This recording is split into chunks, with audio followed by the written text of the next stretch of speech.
Dude. Dude. Dude. Dude. Dude. Out of all the reindeers, you know you're the mastermind.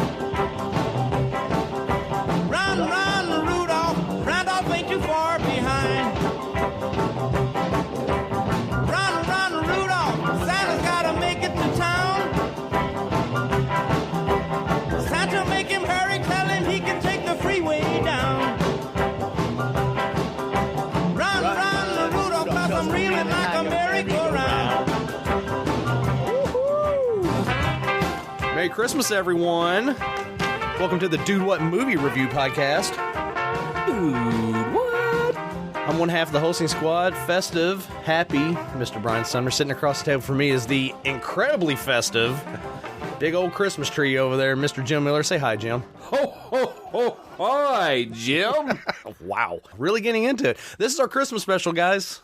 We're doing something a little different here on the show. We're not doing our typical things that we have going on. You know, it's a Christmas special. We're excited. It's going to be fun. I'm excited. I'm very excited. I'm super stoked. I'm very pumped right now, man. It's my favorite time of the year. Yeah. Aside You from got your fancy hot chocolate mug. I do got my fancy hot chocolate mug. Oh, what fun. It's the perfect weight. Holds a lot of hot chocolate. And in fact, you know, just for you guys right now.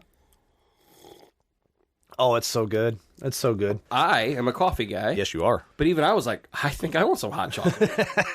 Getting into the spirit. Jim showed up to the house today with his dueling bandanas. He's got the green and red on, and he's got a...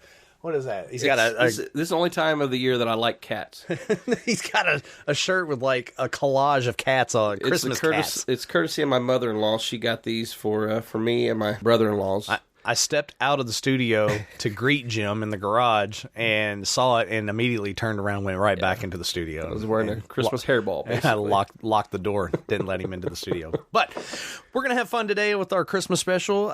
We're recording this early. That way we can get ahead of it. I need a lot of time because you guys know that I work at... not a fun place, and I have no time, so I have to jump on this early. So we're actually recording this like on the heels of our Table Scraps episode, we appreciate you guys tuning in and listening to Table Scraps. Hope you guys had a lot of fun with that, and we're actually going to have a little bit of a carryover from that into the show, and we'll get to that here in a little while. Jim, how are you, man? I'm good. I was smiling as you were talking there because it felt kind of weird, but kind of nice hearing you say I, not we. Usually it's we, but this year I, and I was just like... The big change. It's true. It sucks for him, but man, that felt so good. So other than that, like, yeah, I'm doing good, man. Like all around, I'm doing good. You had a really hard day at work yesterday? It was rough. It was rough. I hate you. Anyway. Boss bought pizza. Shut up. Just stop talking. Just stop talking. I had to draft an email. It was bad. Wow. It was rough. Oh my God. I'll come over and I'll hold you in a minute and console you. Your rough day at work yesterday. Anyway, let's get on with our show here, man. We're doing our Christmas special. We're going to have a lot of fun. I didn't get to ask how you were doing. No one cares. It's true. Actually, people probably fast forward through this all the time. Anyway. Like, we don't care about you guys. Just get to the good stuff. Well, how I'm doing is I'm fine. I'm recovering from some illness the last couple of days through Thanksgiving. We're actually recording the weekend after Thanksgiving. That way we can get, like I said, a jump start on this. But going through Thanksgiving, a little sinus stuff. I'm kind of, it seems like it's been the theme of our holiday seasons the last couple years with our show. Yes. Pre-pandemic, that I had to be sick for an extended period of time during the holidays. Well, and it's because we live in that area where the weather's never really cold, or it fluctuates so much in 1 week that... Yeah, your sinuses and allergies can't keep up. So nobody can keep up with the weather around here. True. It sucks. It's horrible. I hate it. That's why I want to move to the beach. It's bipolar. Wow. Because Jim, if it wasn't so on point, Christmas time, I would cut that out of this. But it's too on point. I have to leave it in. So unfortunately, that pun stays.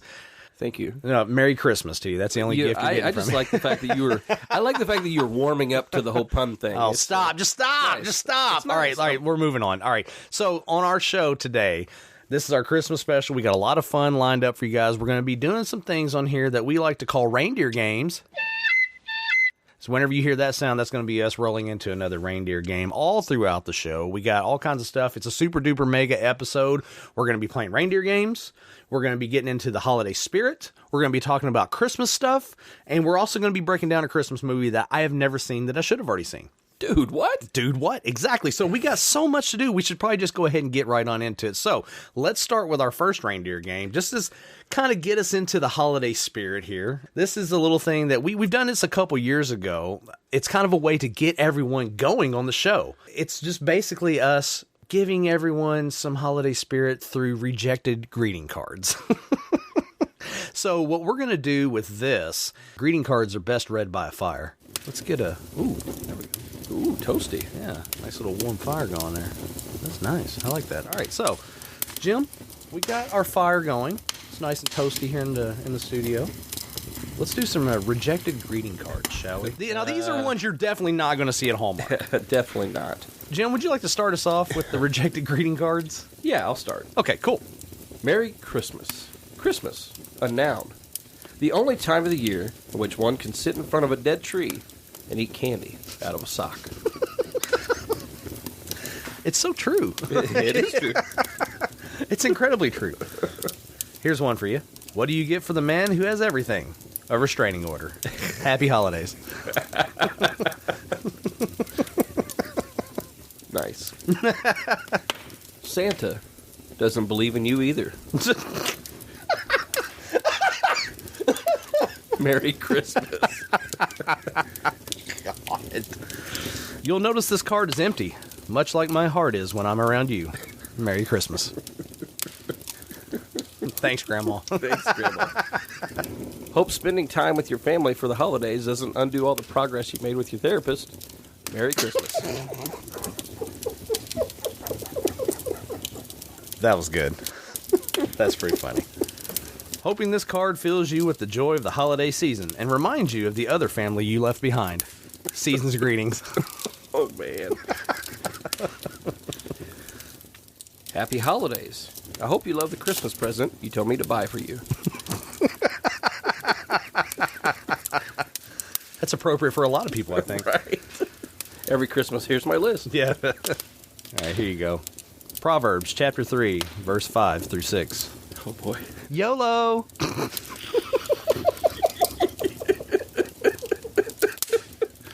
Is that so inspirational.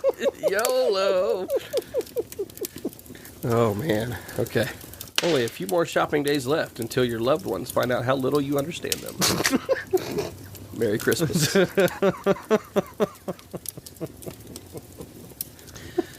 And the final greeting card for Christmas 2021. Whether you've been naughty or nice this year, Santa still knows you're ugly. Happy New Year.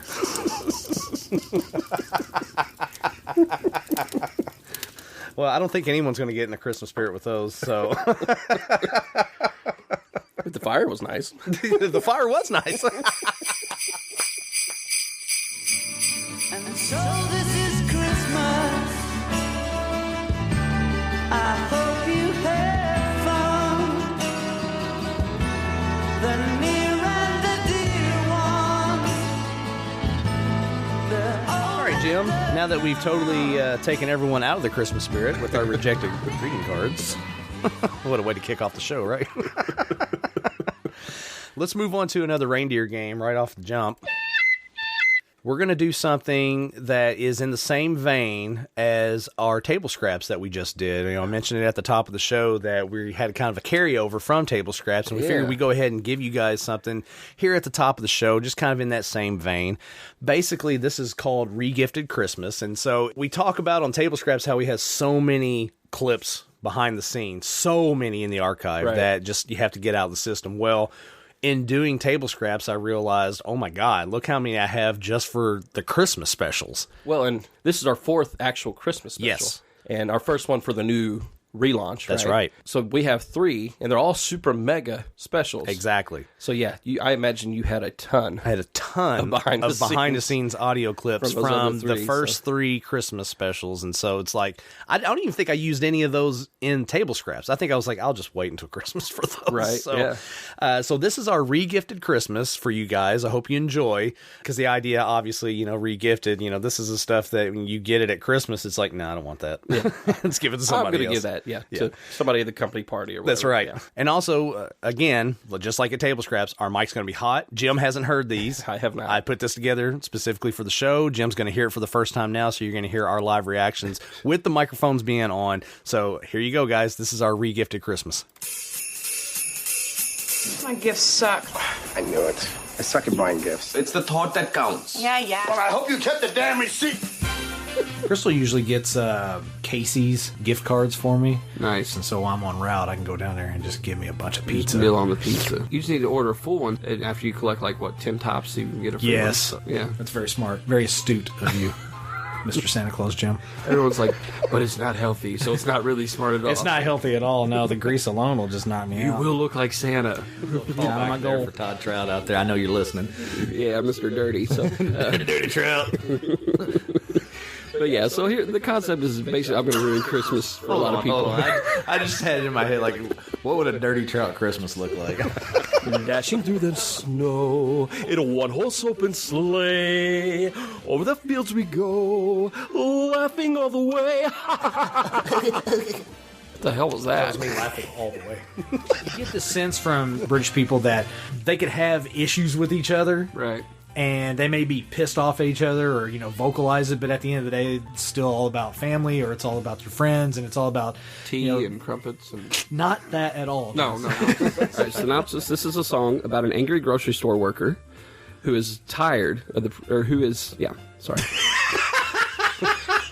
I need bigger eyes. Anyway, what's he want? What is he? What the hell he want? You have anything else? I don't think so.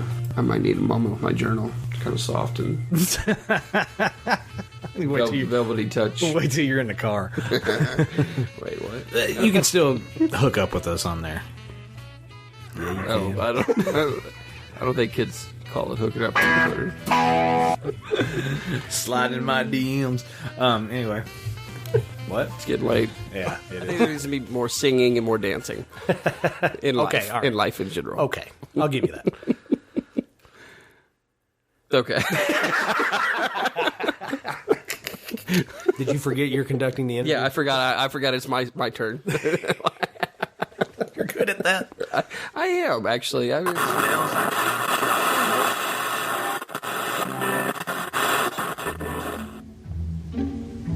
Here at Dude What, we understand that it can be hard to deal with the stresses of the holiday season, which is why we're taking a few moments right now to talk to you about an exciting product that can help you and your family survive Christmas. Having trouble making it through the holidays? Try vodka.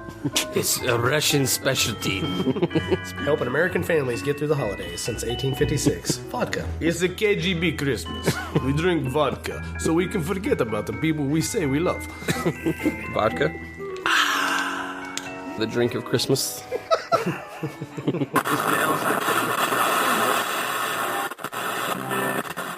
There's actually a shirt on $6 shirts that I want Kylie to get me. It's Jesus riding a raptor. Why? And she's like, I'm not buying you graphic tees. I'm like, look, when I launch Shattering to Stained Glass, I'm gonna have video, and I would love to have some really cool random shirts like that.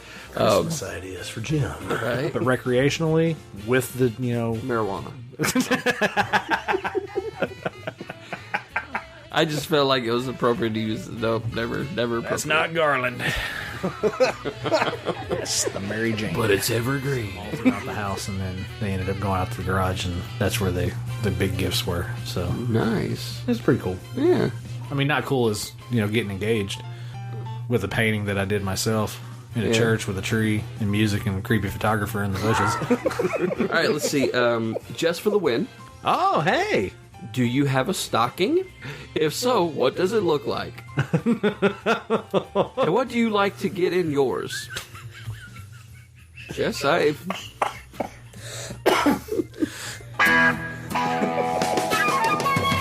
I don't know if she was drinking eggnog when she wrote those. It's a family show. Yeah. It's like, all right, which box has the Kentucky shirt in it? Yeah.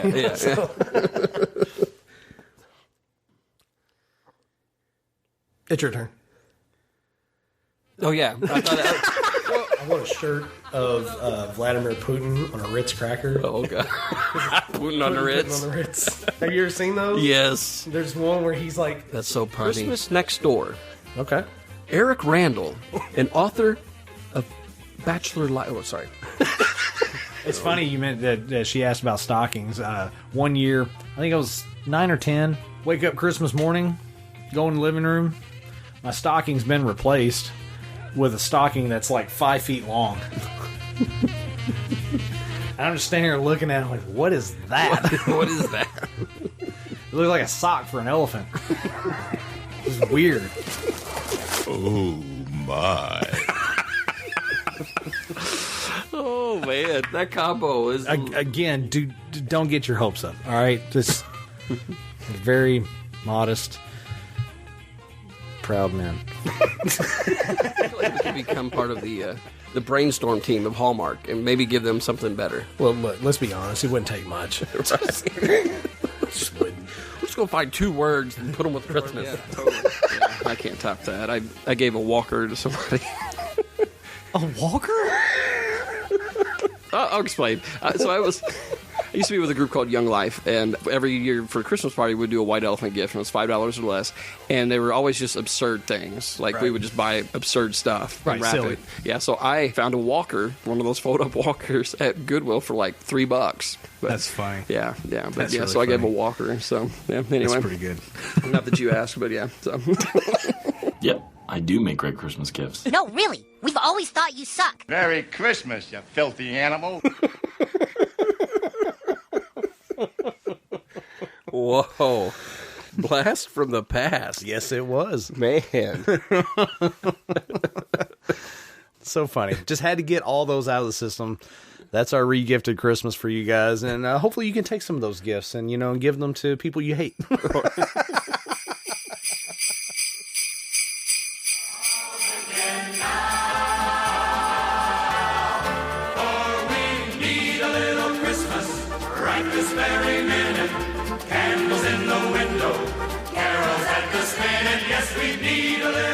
All right, Jim, now that we've got our re-gifted Christmas out of the way, let's move on to the next part of the show. We're going to get into some more Christmas spirit by connecting with some of our fans. All right. And so we got a little thing that we're going to do here. We're going to do the Christmas mailbag. Whoa, we get mail? Stupid junk mail. Those are letters addressed to Santa Claus. Nice. Well, we're not quite Santa, but I play Santa in my day-to-day life. Jim doesn't anymore. I'm just going to remind him of that fact every day. Yeah. I don't know why I do it. It's like I'm reminding myself that he's not there and I'm alone, Jim. I'm alone. You are. Anyway, so let's move on to the Christmas mailbag. Very blue Christmas for you. Christmas mailbag. Yes. So we have some people who have written into the show. So we do. So we had actually mentioned on the Thanksgiving episode that Brandon Linville had been burning through the archive. Yep. And then through the new season. Right. But in that, she had been sending emails, and along the way, I was like, hey, I kind of made an editorial decision. Right. I'm like, hey, I'm not going to bring it up until this episode. Yep. Well, there was one that was very specific about Christmas. Nice. And so I told her, I'd emailed her back and said, hey, I love this story. Yeah. I'm excited to share it, but I'm not telling Brian until the Christmas episode. Awesome. So, and here we are, Christmas episode. Let's do it. This is from Brandon Linville. Okay. The email is titled Christmas Archive 53, ? It's the question mark that's got me worried. Just wanted to say that my daughter Lene and I were so shocked to hear that Deck the Halls made Brian's worst Christmas movie list. So much so that we had to pause the episode and call him and give him some crap. LOL. To back up a bit, when Lene got in the car and realized it was a Christmas episode, she started asking me what is that movie we like with Danny DeVito. I couldn't remember the name. But we usually watch it every year, and I knew what she was talking about. She Googled it and showed me the movie cover. Deck the Halls. I said, yep, that's it. A few minutes later, Brian is announcing his third worst movie is Deck the Halls. We both looked at each other shocked and started laughing. How dare he advise the listeners not to watch this? LOL. We think it's a good, funny movie, and we like the camaraderie between DeVito and Broderick. Oh, we should have known Matthew Broderick was in it. One of my favorite parts is when DeVito has a truckload of Christmas lights and Broderick starts unloading them into his cart while DeVito is standing nearby. Many funny parts throughout. Okay, I've said my piece. Brianna. You know who is actually up for the lead other than Matthew Broderick in this film? Steve McQueen, but he was too busy filming Bullet.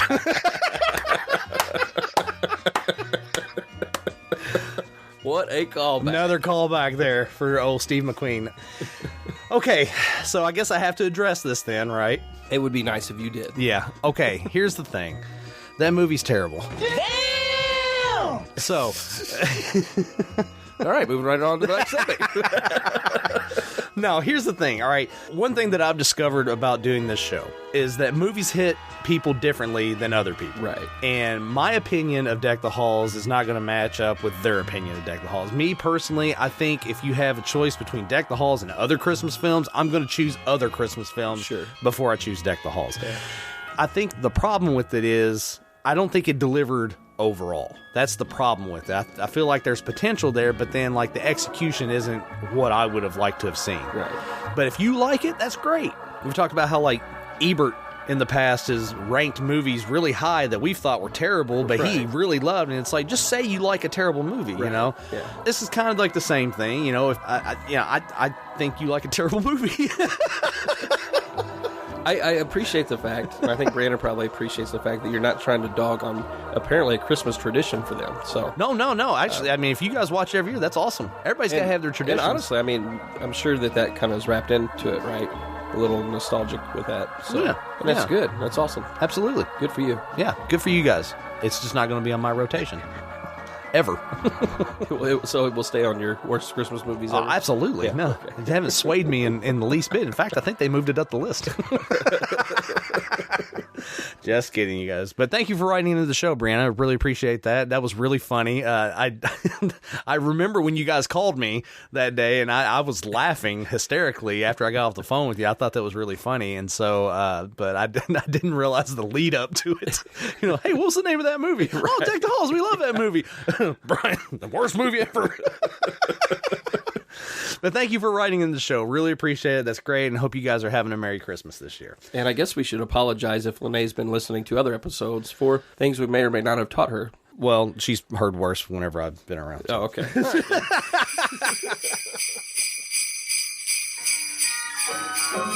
Oh, the weather outside is frightful, but the fire is so delightful. And since we've no place to go, let it snow, let it snow, let it snow. Man, all right, let's move on to the next segment of the show here, Jim. This is something that we did back on our last episode of the regular season. All the way back in the Avatar episode, we did a thing called Soundtrack Spotlight. We did a spotlight on the Good Morning Vietnam film and soundtrack, talking about the importance of the music and how it helped the film. And we thought we'd bring that back for the holiday special. We thought we'd bring it back for Christmas, and we were going to do a little soundtrack spotlight right now, so here we go. Oh, I love the soundtrack. Soundtrack is killer. Child, it's the soundtrack to my life. Soundtrack Spotlight on the Dude What Movie Review Podcast. I made my family disappear. So if you guys have put together off that last clip there, we're doing a soundtrack spotlight for the movie Home Alone. Home Alone. Which is a holiday classic. It's a holiday must. And the soundtrack alone is enough to get your holiday spirit meter filled all the way to the top. And so we're going to sit down. We're going to talk about that right now. We're going to talk a little bit about the movie, obviously, but we're going to focus mainly on the soundtrack and the importance of the soundtrack to the film. So, Jim, man, Home Alone, dude. Well, it's kind of funny. I know we had talked about it, but I just now connected. We're talking about movies and family traditions and right. stuff. This has become one in our family where the girls absolutely love Home Alone. Absolutely. Actually, almost all last year, like randomly, they'd be watching it. So, it's just become a really good Christmas movie, one that's playing a lot in the Miller house right now. But I know for our family, Home Alone is definitely one of those Christmas tradition films. Yes. Like, I think everyone has like 3 or 4 that's like a big thing for them. A lot of people are National Lampoon's Christmas Vacation. Yeah. That's a big one. Yeah. Christmas Story, which, I mean, gosh, TBS there for a while, they would run it 24 hours a day during Christmas and, you know, Christmas Eve, Christmas Day. So films like that are definitely traditional for this time of year. And Home Alone just ranks right up there at the top as well. But you can't talk about Home Alone without talking about the soundtrack, because, I mean, come on. Just ridiculous how much is like there. You talk about the overall music and then the score. It's amazing. Well, and I mean, we've talked about before with movies that, you know, music makes or breaks it a lot of times. Absolutely. The storytelling. Yeah. And Christmas movies, I can't remember, we might have actually talked about this when we had done the new director's cut for Home Alone, but with Christmas movies, it's even more difficult, I think, at times to get the right music to really bring out and make a memorable scene. You know, might as well just talk about the iconic scene that I think everybody immediately when you say Home Alone. Which one? Or actually, when you hear the song, right? You immediately, I don't know, my brain immediately goes to the scene of Macaulay Culkin shaving. Yep. You White know? Christmas, performed by the Drifters in this film. It's a different version. It's kind of like a more upbeat style version of it. Because we've talked about on our third Christmas special, White Christmas, that we watched on there, Bing Crosby's version, a more kind of solemn kind of approach to the performance of that song. It has like a more impactful meaning, especially with the backdrop of war in that film. So it had a more of a punch to it. This one's more upbeat and more kind of like get you into that holiday spirit. And then, like you said, when you hear it, that's the first thing that pops in your head. Immediately. You go straight to him standing there in the mirror after he's got his shower. You know, he's got the aftershave on and all that stuff. And yeah, it's definitely, I think we can say it, iconic scene. Yeah. I think it's one that stays in people's minds for sure. It takes you back to the first time that you saw that scene. That's a testament to the impact of music in film. And getting the right music with the scene, for sure. Yeah. I mean, obviously, like I said, you know, that's really iconic. But is there anything in your mind that you think of when you think of Home Alone, a song maybe that sticks out to you? Dude, from top to bottom, like throughout the whole entire movie, there's songs that I can hear in my head that take me to certain scenes in the film. One of them in particular, you heard it here at the beginning of our show, Chuck Berry, Run Run Rudolph. Such a good song. Great freaking Christmas song. Just perfect, upbeat, and it takes you into the movie where they're running through the airport. They're late for their flight. They're trying to get back there, you know, Run Run Rudolph. It's so awesome. Yeah. Again, it just takes you right back to it. Another one, though, that's a great song, and it's a big scene, the Brenda Lee song, Rocking Around the Christmas Tree. Oh, yes. Whenever he set up all the mannequins and the cardboard cutout of Michael Jordan on the train. Yeah. And they got it rolling through the house, making it look like it's a big party going on in the house. You know, just so he can fool the wet bandits outside that have come back to stake out the house. You know, that's another iconic scene from that film, because it plays into, obviously, the holiday season. It plays into the ingenuity of Kevin McAllister messing with the wet bandits, and it adds to the overall effect of the film. Just the playfulness and everything. Absolutely, yeah, for sure.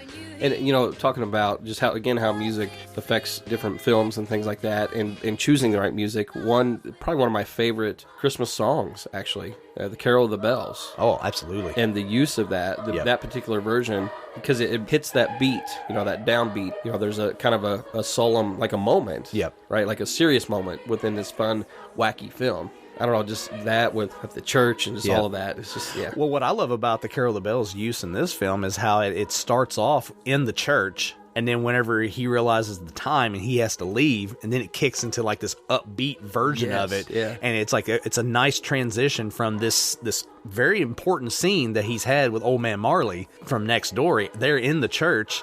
It's backdropped by Carol of the Bells, and it builds until he realizes, oh, I got to get home.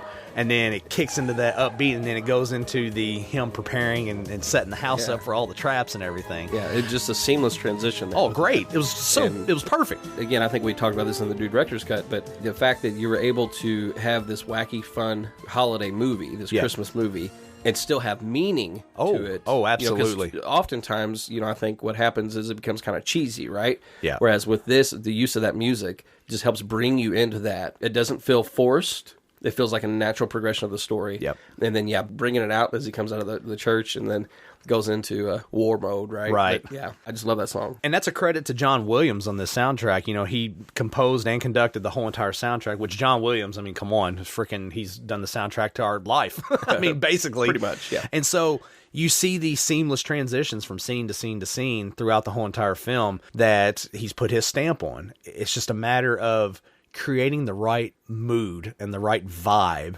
and the right tone for the overall film. But like you said, keeping that upbeat wackiness of the story, because it's kind of a silly story, but then also having the earnestness of the different scenes throughout. Like I said, the scene in the church, and then the scene where he, quote unquote, stole the toothbrush. Right. I'm a criminal.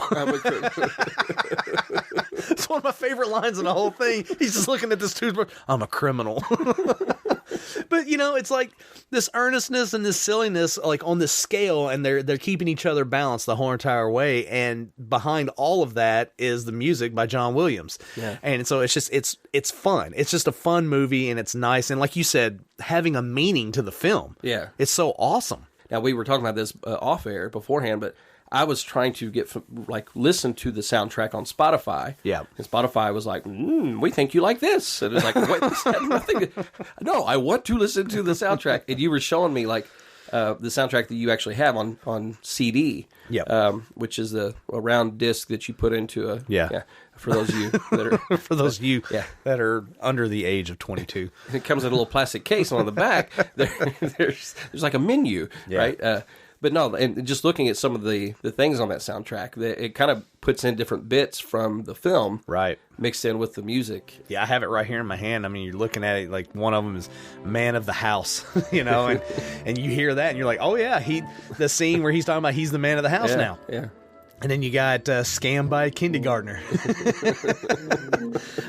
You know, Follow That Kid, and you know, the Wet Bandits where they're following him in the van and all that stuff. I mean, there's... Because even with the music in that, like there was a...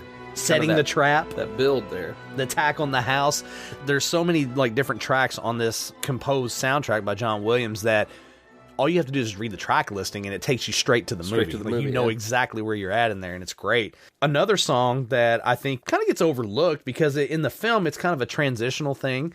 Southside Johnny Lyon. He sings "Please Come Home for Christmas." Oh, yeah. You know, the bells will be ringing. Yeah. It's that scene where the mom has decided to stay at the airport, wait for a flight from Paris back home, because whatever opportunity she can get to get back to the States to get to her son, right, that's what she wants to do. And it's just, you know, the "Please Come Home for Christmas," you know, the meaning behind that and her trying to get back home. It's a really poignant scene because it's like a mom that's desperate and she knows she's got to do whatever she can to get home, and it's just a nice little transition right there. But it's such a short sampling in the movie, it kind of gets overlooked, but I love it. Yeah. And I'm over here smiling as you're talking about that scene, because all I think is the dangly ones, you know. Come on, Irene, they're boarding. Oh, this gal has offered us 2 first-class tickets if we go Friday, plus a ring, a watch, a pocket translator, $500, and the earrings. You love the earrings. She's got her own earrings, a whole shoebox full of them, dangly ones. Come on. No, it's up in the middle. And I'm like, yeah, but then it's overpowered by that one little cameo of the she's got earrings, the dangly ones, you know. One of the best scenes in the whole entire movie. She's got a whole shoebox full of them, a dangly ones. Yeah. I love it.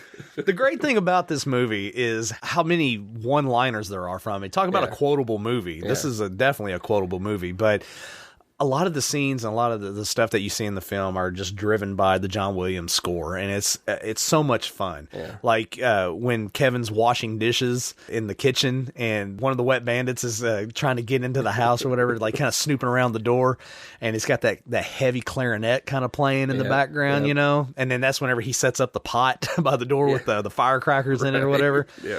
So good. And then, I mean, you can't talk about Home Alone without talking about the little cameo of John Candy. Of course. You got a little bit of a dilemma there.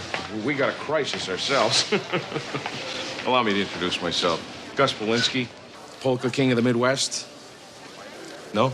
That's okay. I thought you might have recognized. Anyways, I had a few hits a few years ago.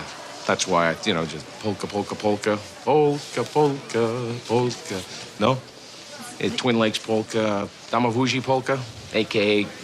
Kiss Me Polka, Polka Twist. Oh, these are songs. Yeah, some fairly big hits for us, in the early 70s, Yeah, we sold about 623 copies of that. In Chicago? No, Sheboygan. Very big in Sheboygan. They loved it. Only he could pull off right adding polka music into a Christmas. Absolutely. And it worked. It worked tremendously. I mean, he was just an amazing actor. Talk about, another one that's just gone too soon kind of thing. Oh, my God. We can go for hours talking about John Candy and the brilliance of his comedic mind and his presence on screen. And actually, I've written about that in a blog on our website. If you go to dowhatpod.com and look for our write-ups there, the One Final Thought, I actually talk about John Candy in one of those one of those blogs. So the Planes, Trains, and Automobile one, I believe, but yeah. And it's just, what a fantastic actor. Gone way too soon. Love John Candy. But yes, his presence in this film, short little sampling of John Candy, but such an impactful thing because he dances that line between earnestness and silly. Yeah. But he's such a pivotal character, and it's such an important character to the story, moving along from the mom's aspect of her storytelling within this story. So, and then, like you said, adding the polka music. The use of polka music. Because they play Deck the Halls in the U-Haul van or whatever, and it's not a bad version. I mean, it's polka, but it's not bad. Yeah. I'm saying, I'm like, I can get into this, man. This is nice. But, throughout the whole entire film, man, the music is just so on point. Yeah.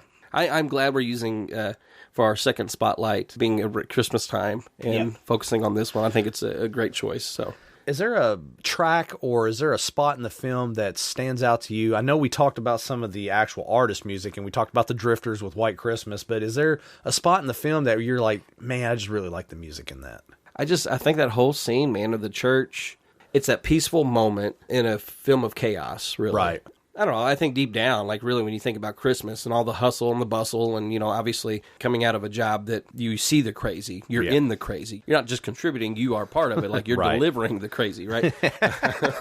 We deliver the crazy. Right. And I think it's easy to just get distracted with all of that. Right. And so for me in that film, it's just that gentle reminder. And I think at Christmas time alone, like because my life has been so chaotic for so many years at Christmas time, that it is that the slower music kind of pulls you into just relax and be quiet for a minute. Just take a breath and enjoy the peace for a moment, and so I think that I find myself drawn to that. Maybe it's just because I really, really, really like Carol of the Bells. Right. Well, you talked about the idea of chaos at this time of year and contributing to the chaos and everything, but then also taking a step back from that and having that slower kind of paced music to kind of make you realize and appreciate. It's funny that you say that, talking about the actual attack on the house when the Wet Bandits get into the house. Yeah.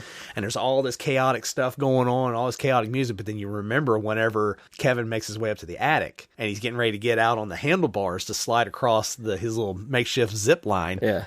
There's that moment where all the chaos kind of comes to a head and stops.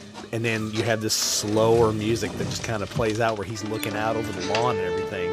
And then it gets right back into the chaos. Yeah. So it's like, it's that the nuances like that throughout the whole entire film with regard to the score that really play into the film and just make everything so damn perfect. Yeah, it just amplifies that story so much more, right? And it's amazing. I love it. Is there anything else for you, like on that? For me, the one thing I wanted to touch on, and it's probably one of my favorite Christmas carols and Christmas songs, is Mel Torme's "Have Yourself a Merry Little Christmas." I've heard, in fact, last night on the way home, I heard a Sinatra version of it. It's good, but there's something about Mel Torme's voice on that song particular. It just drives home, and it's right there at the end of the film. Kevin's taking care of the Wet Bandits, and the cops are coming across the street to get them, and that song kicks in real slow right there at the end. It has that build with Mel Torme's real deep voice. Yeah.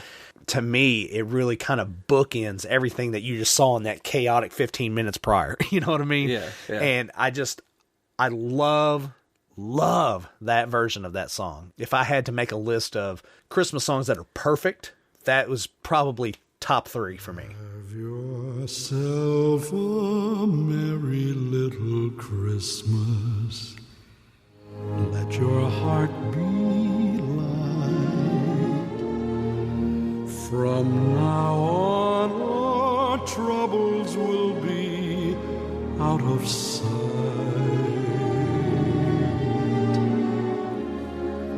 No, you're right. I mean, it is. It does hit differently than Sinatra's version. I think so. Yeah. Especially in this film, you know, we talked about, you know, Southside Johnny Lyon, his song, Please Come Home for Christmas, how it is impactful in that scene with the mom.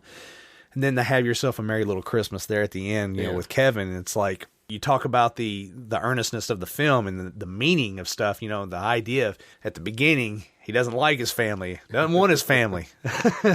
I'd be better off by myself. I'm going to live alone. I'm living alone. I'm living alone. But then you get towards the end of the film and you realize, no, he really misses his family. He wants his family back. Have yourself a Merry Little Christmas. It's like, is he going to? Will he have a Merry Little Christmas? I mean, by himself? And then the scene at the end where the mom comes home and then the family comes home and it's just like this big build. And, you know, from a story standpoint, you know, I know we're talking about soundtrack, but from a story standpoint, I mean, you could say it's like, oh, it's so convenient, you know, and it's kind of, you know, whatever, but everything else in the film leading up to that point has been so much fun and so much upbeat and so much poignant, you know, stuff. And then you get to that point, and it's like, okay, we can have a little cheese there at the end. Yeah. Well, okay. And I mean, it works though. But it does work. That's the thing. You have the whole package. Yeah. Again, you have the soundtrack, you have the story itself, right? The scenes that were shot, all of that. Like it all puts a little bow on this little Christmas story, right? I do think that. You know, I said like a little cheese there at the end. I think, though, having his family return home first, and then it has that scene where he sees old man Marley next door with his family. I think that is the perfect way to do it because, you know, all this, this is rather convenient, them all getting home at the same time, you know, and all this stuff, you know, that helps you distract from that. And like, this is a more snapshot of Christmas kind of moment. Right. You know what I mean? Forgiveness and openness and right. When you start talking about Christmas films, it's really hard to not include Home Alone in like the top 3, top 5. Yeah. I mean, seriously, because yes, there are a lot of silly aspects to it, but my God, the story and the point of the story is so huge. Yeah. And then you add the soundtrack that we've been talking about here for the last few minutes. Just a great, great soundtrack. So amazing. If you can find a copy of this, I recommend you getting it. It's great to have in your house just to, you know, pop one, listen to some of the music. And, you know, like I said, it's got the Drifter, Southside Johnny Lyon, Mel Torme. It's got a lot of great stuff on there. And then I also found, for you guys that are listening, I found an extra Home Alone Christmas soundtrack, which is, it's like music inspired by. It has a couple of tracks from John Williams' score on here, but it also has Darlene Love, Alan Jackson, Tom Petty, and the Heartbreakers on there. It's got the Mel Torme song on there as well, and TLC, oddly enough. So, you know, that's like an extra bonus soundtrack. You know, it's like they did a special inspired by Home Alone soundtrack. Yeah. So 2 great discs there you can add to your holiday collection, put on the stereo while you got the family in the house and maybe everybody's gathered around the fire reading some rejected greeting cards and sipping on some eggnog that tastes like garbage. And you got anything else, man, to say about Home Alone, the film, or the soundtrack itself? No, I want to go watch it now. I think I take for granted the fact that my kids are little, right? You know, and so they're being introduced to Home Alone. They were recently introduced to it, like, you know, a couple years ago. Like I said, But how great is that you got to introduce them to it? Well, and I think, unfortunately, and not to bring it down, but like because of the nature of my job. Yeah. I haven't been home around Christmas time. But you get to change that now. I get to change that and your kids are super young, so it's awesome. Right. And so I think of Home Alone as like, oh, it's a kid's movie. But then every time, and we did this with the Director's Cut when we were talking about it, every time you go back to it and you start talking about it, or start thinking about it, I'm like, man, I've got to watch that again. I got to. I know. I've watched it so many times. It's literally appointment movie. I mean, you have to make time for it at the holiday season. At Christmas time, you have to make time for Home Alone. I'm excited about the fact that my schedule is open up enough to where I'm going to be able to start making those memories and stuff. But yeah. And Jim did just mention it. You know, you guys are listening to the show right now. When you are hearing this, we did re-release our Director's Cut of Home Alone the week prior to this being released. So you guys have that. Sit down, pop us on. It's basically us giving behind-the-scenes commentary. It's us doing commentary for the movie Home Alone. Right. So you actually get to sit down. Watching it. So pop Home Alone up on your DVD or up on your smart TV, you know, whatever, stream it. Watch Home Alone, and then put your earbuds in and listen to us give commentary while you're watching the film. It's a lot of fun. And we actually had a lot of fun doing that one. It was a lot of fun. Yeah, so I recommend you guys doing that, checking that out, watching Home Alone. And getting the soundtrack, man, a lot of fun. Big time fun. Great for the holidays.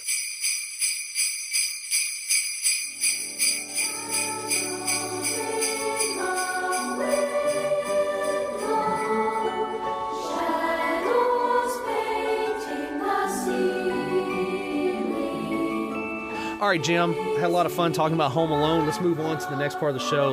Like I said at the beginning, man, this is a super duper mega Christmas special. Holiday spectacular. That's right. So, I mean, it's like a DudeTable discussion, and we do a movie in the middle of it. So, I mean, let's get to it, man. Oh, man. It's crazy to think that there's a film, a holiday film, Christmas film, that I've never seen that I should have already seen. And that's funny. What we do here on the show. We give you guys a new way to look at some of your old favorites, and that's by us breaking down a film that I've never seen that I definitely should have already seen. And I'm a huge Christmas fan. Jim has known this for a long time. Yes. You guys have known this that have followed the show. I'm a huge Christmas fan. Well, and I think it's funny because, this would be our 4th Christmas special. Yep. We always talk about how much you love Christmas movies. Yes. And even just now, like, I forgot that we were reviewing a movie. And so when you said that, I'm like, oh. Yeah. Like, what on earth could it possibly be? Because right. You've already had some big ones. Right. Well, let's run down it real quick. Some huge reveals. Yeah, for those of you guys who may not have gone back in the archive, which I highly suggest you go back and listen to our Christmas specials in the archive, dowhatpod.com/specials. Check out our old Christmas specials because they're so much fun. They are so much fun, and especially the second one.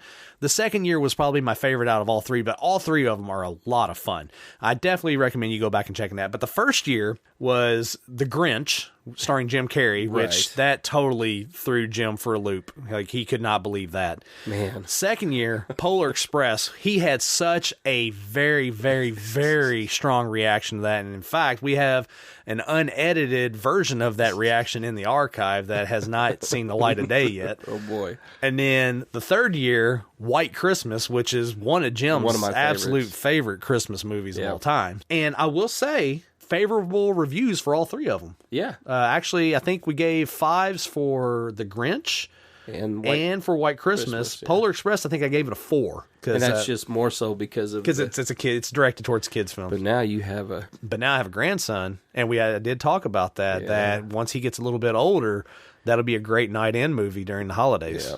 To sit down and watch with him. I think you'll have a lot of fun with that. And another movie with a great soundtrack. It is a killer soundtrack for that. I remember commenting on that the Polar Express had a fantastic soundtrack to that. So, without further ado, man. Okay. I mean, we might as well go ahead and do it right now, All right. Well, Brian. Yeah. What's in the box? Should I stop handing out the presents? Maybe some of us are not in the mood. Oh, what's in the box? Slipper socks. Oh, I have wanted these for so long. Kids, look what Mom got. Slipper socks. You still haven't seen The Ref yet, have you? I haven't. Oh, my God, Jim, you're a failure at life. I know. Man. All right, man, there's the box. It feels like forever since I've had to open the box. It's been a while, though. Okay, let's do this. All right, man. Got the green streamers. Yeah. Green paper, nice and festive. But shut up. Shut up. No.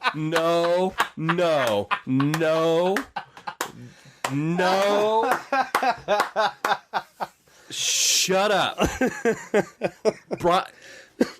Did you mean to put this in the box?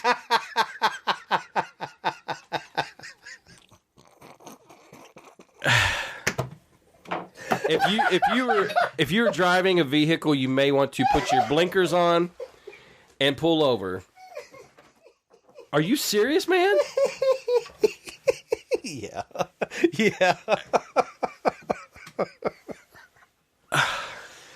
A Charlie Brown Christmas. What in the hell is wrong with you? Okay. We shut up. Let me just stop. We talk about Christmas and how much. No, I'm talking. We talk about how much you love Christmas so much. Yeah. And it's your favorite time of year. Yeah. And you just handed me a box with a Charlie Brown Christmas in it, Brian. What the hell, man? Here's the thing, Jim. Here's the thing. What are the parameters that we've established for the show? Don't even. This should be good. What are the parameters we've established? Something for the that show? you haven't seen from start to finish. Right. Something that I can't remember. Yeah. And something I haven't caught on TV or whatever. You know, it's just, this is a movie that's on TV every year. I may, no excuse, right? I may have seen this whenever I was a kid. I don't know anything about this. Oh my gosh. I don't remember anything about this at all. I couldn't tell you anything about it. I know the reference of a Charlie Brown tree or whatever. I mean, it's right there. I mean, I get that. You know, people reference that. I understand that, but I've never actually, I can't honestly say that I've seen it because I don't know. I don't remember any of it. We try so hard to not have a disclaimer on our Christmas specials. Do you realize how difficult it was for me to not just drop a bunch of F-bombs? What in the world, man? Sorry. This is why we do the show, Jim. No, I get the premise of the show. I don't know. I think you forget sometimes. This is Christmas, man. I know. It says it right and there. You've never seen a Charlie Brown Christmas. Yeah. Sorry. I'm sorry. Hey, you guys at DudeWhatPod.com. That's the email. You can write in your hate mail. Write in your hate mail. Hey, you guys at DudeWhatPod.com. Let me know how much of a freaking moron I am for not have seen a Charlie Brown Christmas. If your insurance company needs Brian's direct address because you wrecked your vehicle, we did try to warn you, but yeah, holy crap, man. Yeah. All right. So we just talked about 3 big ones on the I know that we've talked about. Well, here's what's funny. All right, here's what's funny, Jim. Like I had options of movies that I could Don't use. even say that. I had options. All right, I had movies that I was like, you know what? I could do this movie. I could do that movie. I could do this movie. I could do that movie. This is a huge one, man. And I was like, you know what would shock Jim the most? And I was like, let me just go with this one.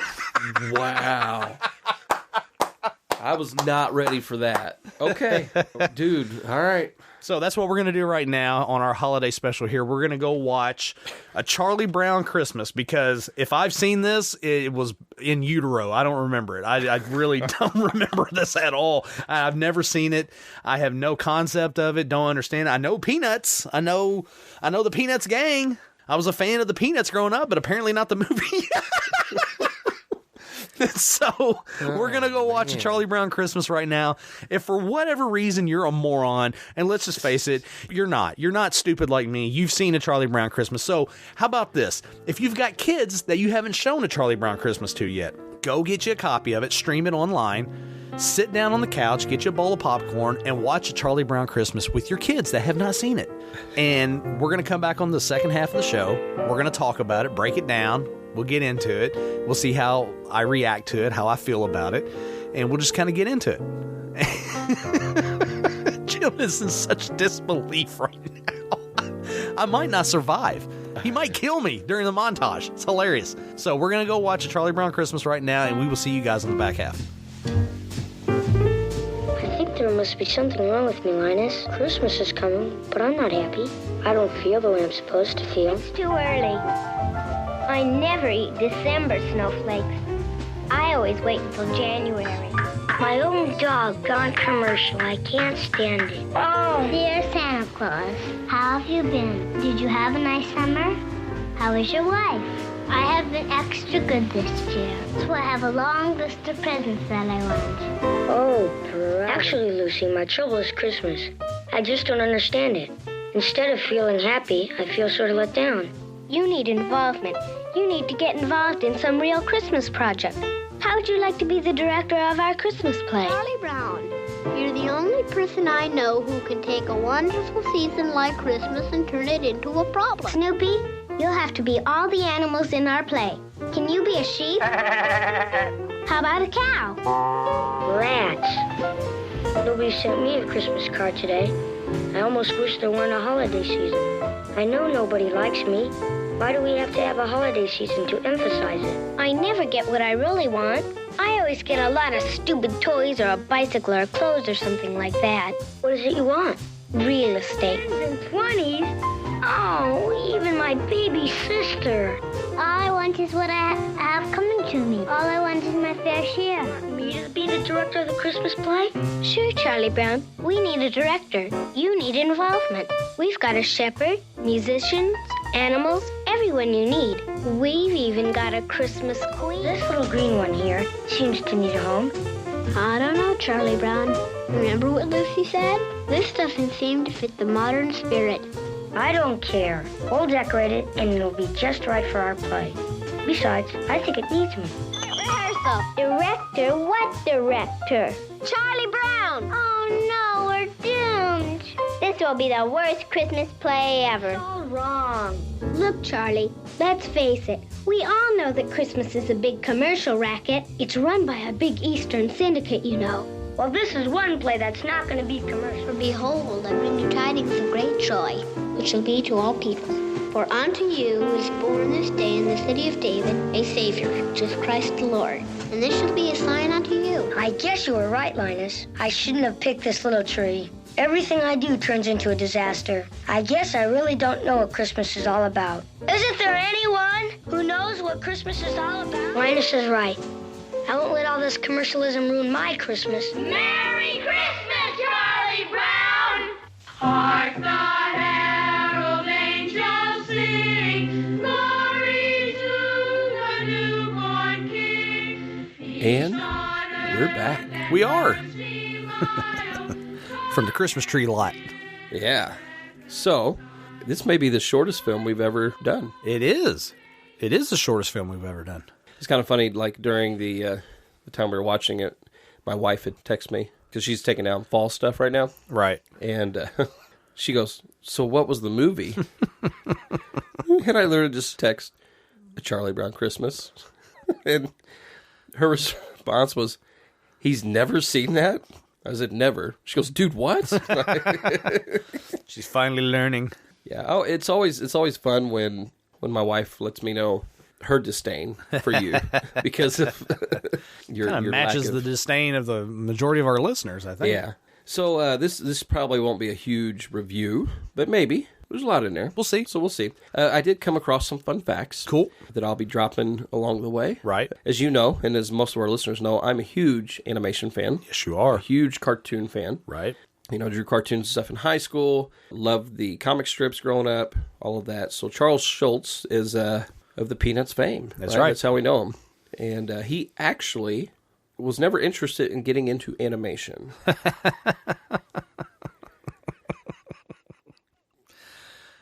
Funny. It kind of worked out for him, though, huh? Well, what brought him into this was, I guess he's always driven a Ford his whole life. And Ford Motors, I guess, approached him about, because, I mean, they were getting approaches all the time about, hey, we want to animate your stuff. And he's like, no. I guess Ford Motors came along, and Bill Melendez did the animation. And he did it in a way that stayed more true to the comic strip as opposed to going like Disney animation style. Right. Charles Schulz liked that. And so that's kind of the first part of what made this film happen. This thing even happen. Gotcha. Was that relationship. And then the other one was the relationship with Mendelsohn. So Mendelsohn did a documentary on Willie Mays. Charles Schulz loved that documentary. Mendelsohn approached him and said, hey, I want to do a documentary on you.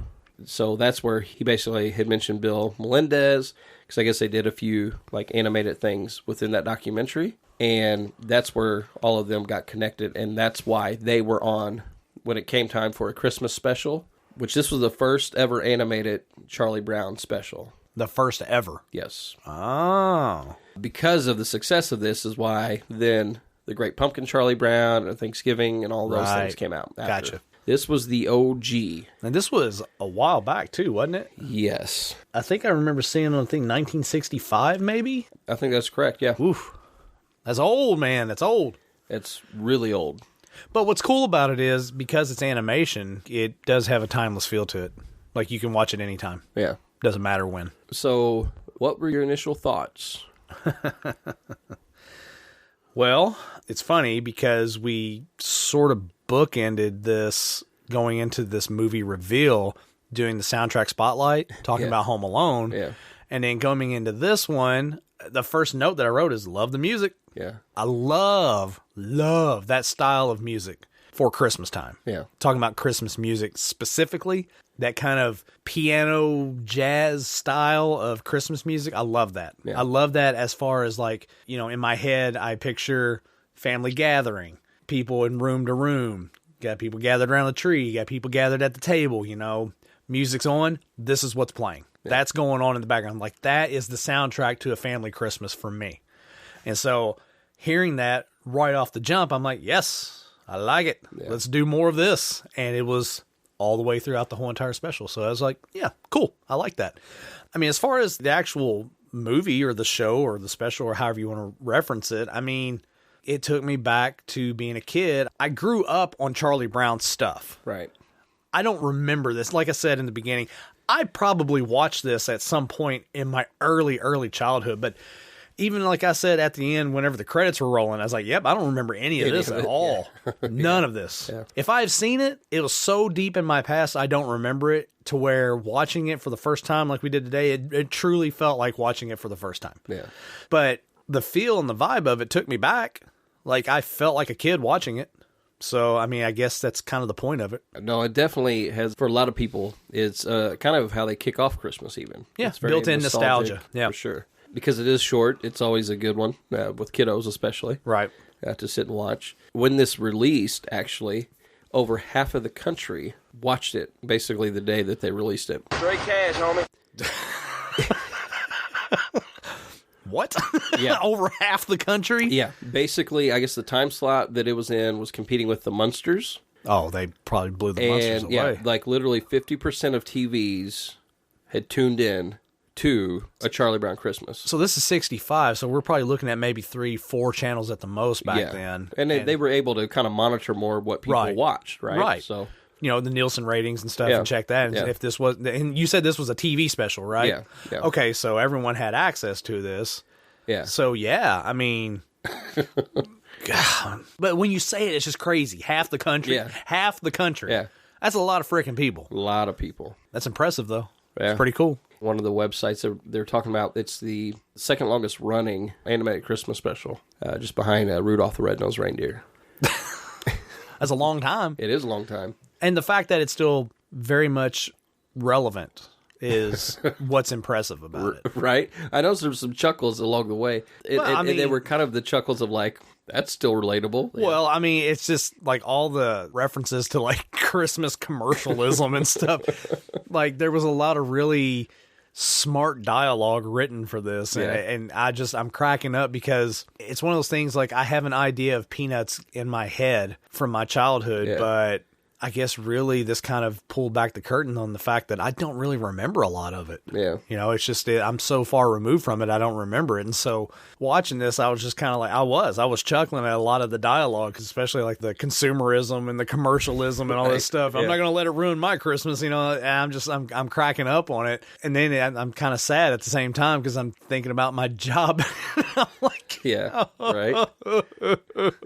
Hold me, Jim. No, but no, it was funny. A lot of the dialogue was really funny in it. Yeah. Well, apparently it had a lot of pull with the American people. The reason why I say that is because it killed the aluminum tree sales. Did it really? It really did. So, well, see, it's funny, like, hearing that in there talking about aluminum trees. I had forgotten that was even a thing way back in the day. 1958 is when the aluminum Christmas tree craze began. Okay. So when this came out, what did we say, 65, I believe. 65? 64, 65, yeah. Basically, they would air this every year. Yeah. And by 1969, there was no more aluminum Christmas trees for sale. Well, I mean, that's not a bad thing. Yeah. I think the big reason why it caught on is because people didn't like the sap and all of that. But right. You know, but it's interesting because I feel like I'm talking more and more to people that they want the live Christmas trees now. And my wife and I have even talked about maybe doing that. You know, it's funny you bring this up because my wife and I just had a discussion about this the other day. We were going to, I think, Lowe's or Home Depot just to look at decorations and whatnot and things like that. And I remember I commented, I said, I love the idea of a real tree. I really do. Because the fresh smell of the pine, it just has a more traditional feel to it. But at the same time, it is such a freaking hassle. Yeah. you know, because it's a lot of upkeep. You know, you got to make sure it's got plenty of water in the thing. You got to make sure that you've got it properly secured. You don't want to catch the damn thing on fire, you know, Right, and plus yeah. the amount of pine needles that fall out in your carpet whenever you're done with it. And then you got to get rid of the Then you tree gotta find a whenever way you're to get done. rid of it, yeah. You know, if you got a fireplace, that's fine. You just could take it out in your yard, chop it down, and then, you know, just burn it, you know, and use it in your fire. When Crystal and I first got together, I think there was a couple years in the beginning where we did a traditional Christmas tree. Yeah. But then, like, quickly after that, we were like, let's just find us a nice fake tree that we can use every year. And then we did. You know, we found one and we've had it. And actually, we just bought a new one to replace that one because the lights are all jacked up on it. And you know, talk about time. I don't have time to replace lights. My goal was to take the lights down off of it and put new lights on it. Right. Yeah, I ain't got time for that. So we bought a new tree to replace that one, and then hopefully in the spring I'll have time to actually work on the old tree, and then that way we'll have two trees. We'll have one for the studio. There you go. Well, talking about the commercialism and stuff of Christmas, and you know, that always comes up in our Christmas specials, I think, because most Christmas movies are about things like that. Yeah, because it made me think of the first year when we covered the Grinch. Yeah. We had that discussion about that. And then plus the fact that, you know, our jobs that we'd had, you know, you've transitioned out of that, but I'm still there, you know, Yeah. that's been a big part of our Christmas specials, us talking about how we've had to play Santa, so to speak. Yeah. And, you know, it seems like year over year that commercialism and that consumerism has just gone straight through the roof. Yeah, still there. And so kind of some irony, if you will. So Coca-Cola was one of the big sponsors of this when it came out. I don't know if you noticed, but there's a couple of hard breaks. Yeah. You know, there's, especially that first one, there's a really hard break. Yeah. Part of that is because originally there were commercials, like with the characters that were advertising for Coca-Cola. Oh. But I guess Coca-Cola, one of their executives, saw some of this before it was finished or completed, and they were about ready to pull out. Really? Yeah, they thought about pulling out. But knowing that half of the country was watching, I'm sure they were glad they didn't. That wouldn't have been smart on their part. And then I guess the other one was that CBS, which originally aired this, they didn't like the special either. Really? Again, before they realized that half the country was going to watch it. Yeah. But it highlights the whole thing that we always talk about with the industry, right? That there's a disconnect between... Just stay out of the way. Yeah, between the corporate, business-minded executive and the everyday person. Well, and I'm sure with regard to this, the last thing that they want to do is, speaking specifically with CBS and with Coca-Cola, the last thing they want to do is just stand there and like have a little cartoon basically point out commercialism. And, literally, you know, the thing they thrive on. Yeah. And just kind of like the degradation of the holiday based on consumerism that they obviously capitalize on as a production company and as a Coke entity. Yeah. They don't want to have a little cartoon pointing that out, but then they're like, take the good with the bad and the bad with the good here. So we'll get a couple jabs in on us, but our advertising is going to go through the roof. Right. Once again, proving that money is the root of all evil. You're not wrong. And let me just say, I want to get some of that money. Right. I'm down with being evil. Give me some of that evil.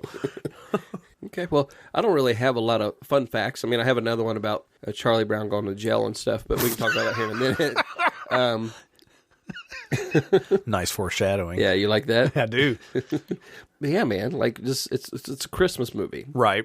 Do you feel more Christmassy after watching it? You know, I actually do a little bit. Now, I will say that this had more of which putting it in perspective, the year that it was released, this had more of a kind of like a religious vibe to it, like an overall religious kind of theme to it. Speaking specifically, I guess, with like the meaning of Christmas or whatever, but looking at it through a 1965 lens and understanding like where the mindset of the country in totality is at that time, it makes sense. It doesn't put you off. Like, it's not so over the head that it puts you off. Yeah. Like, it's there and you get it and you realize that for this product, this special, that's kind of like the driving force for the meaning of Christmas kind of thing. Yeah. I was okay with that. Yeah. I was fine with that. But with regard to like Christmas spirit, yeah, absolutely. They're playing out in the snow and they're skating out on the pond and the Christmas music and then just the whole vibe with like trying to get the play in order and everything. And yeah, I enjoyed the whole going to the Christmas tree lot and picking out the tree and then like, this one needs a home. Yeah. You know? Yeah. And just the idea of like Charlie Brown looking for that meaning of Christmas, like trying to figure out, which I have notes on that, like it's just the way this started and everything. So we'll get to that here in a second. But just like him trying to figure out what the meaning is and all this stuff. And then he gets so excited with, Linus tell the meaning of Christmas on the stage, which I thought was funny. Can I get the lights, please? Yeah. Like, what? Is there even anyone else in that hall? I thought it was just them. He's like, can I get the lights, please? It's funny. I look at Linus and I just keep thinking Annabelle, because Annabelle has a blanket. Okay. And she literally walks with it like along her face. Like, that's funny. Yeah. And then she's very much like that too. That's hilarious. She's really funny. But you see Charlie Brown see this description of what Christmas is and what Christmas means and everything. And then like it fills him up and he gets his tree and he's like, I'm going to take it home and decorate it. And then I'm going to show them. I don't know. It was just fun. It was lighthearted and it was fun. Yeah. So actually, Charles Schulz was kind of big on the wanting to have Linus quote the Bible story of Christmas. But as you were talking, I think about Charlie Brown. I think about the Peanuts comic strips. That's growing up and stuff, the same era, right? Yeah. It was just very much part of our childhood. It's always been in the background. Always like a part of the backdrop. How do you feel about, this was their introduction of like putting voices and actual personalities. Like giving them life. Because you can read personality in a lot of the strips, but this is like breathing life into that. Yeah, this is who they are. Do you think they did all right with that? Well, obviously. It's just, but it's funny though. And again, I guess I have to look at it through the 1965 lens, but like with the note that I wrote down, it's like, was Charlie Brown always treated this bad? Like in my head, I'm like, oh, you blockhead, and then like, yanking the football away from him and all that. All that is in my head from growing up. But it's like, man, they were like really trashing the hell out of him. It's like mental health wasn't a thing back then. So like not at all. Not at all. It's like, let's just trash the hell out of this kid, and make him feel like absolute crap. It's like, was that the norm for Charlie Brown like forever? And has it always been like that? And I'm like, man, they're pretty harsh. Because you're used to seeing that in the comic strip where he's talking about his problems. But all of those, do you have this phobia? Do you have that phobia? Yeah. Do you have this phobia? I was getting anxiety listening to it. Yeah. It's just like... One of the first notes I wrote, I just put depressing with a question mark because just the way it started out, he's like, I don't know how I feel about Christmas, I like getting gifts and I like this, but I end up just feeling depressed and sad. I'm like, what is going on here? Yeah. And I guess what the whole driving point of it is, what's the meaning of Christmas? And it does play into, like we talked about on our first Christmas special. Like I said, you guys go back in the archives, dowhatpod.com/specials, and listen to us talk on the first Christmas special about the Grinch and this idea of commercialism. Is this what Christmas is all about? Getting gifts, getting presents. What is the true meaning of Christmas? What does it mean? So you see it in this where Charlie Brown is really struggling with the season. Yeah. Like, what's it all mean? What's it all about? It's just funny to see it presented in such a way, portrayed by kids. Yeah. Little kids. Like, is this what little kids really think about? I don't know. I don't remember whenever I was a kid thinking about that. I just remember thinking gifts are awesome. I think that's just it, though, is I think the brilliance of Charles Schulz in that. And because I think even with the comic strips, there was a lot of that, right? The comic strips, kids looked at it, but him specifically, I think about, he deals with a lot with things adults are dealing with. Right. It's just wrapped in a kid package. Yeah. And so like it really shines a light on the time of year. Because, there's always this reminder. I got different people in my feed on Facebook that put out little reminders during the holidays. They're like, hey, just remember, life is great for you, but maybe not for others. And sometimes, like, depending on who's posting it, there's some that I'm like, I get where they're coming from. There's others I'm like, why are you trying to draw attention to yourself by, it's just like, stop. But there's others that legitimately I know where they're coming from with that. But I don't know, so that you kind of get that heaviness. It's right. Season. It's literally right at the very beginning. And so, like, bringing you, it's kind of like, very melancholy. Yeah, that's a good word for it. It's a very melancholy approach to the holiday season with a cartoon. Yeah. So I don't know. It's just, it kind of threw me honestly.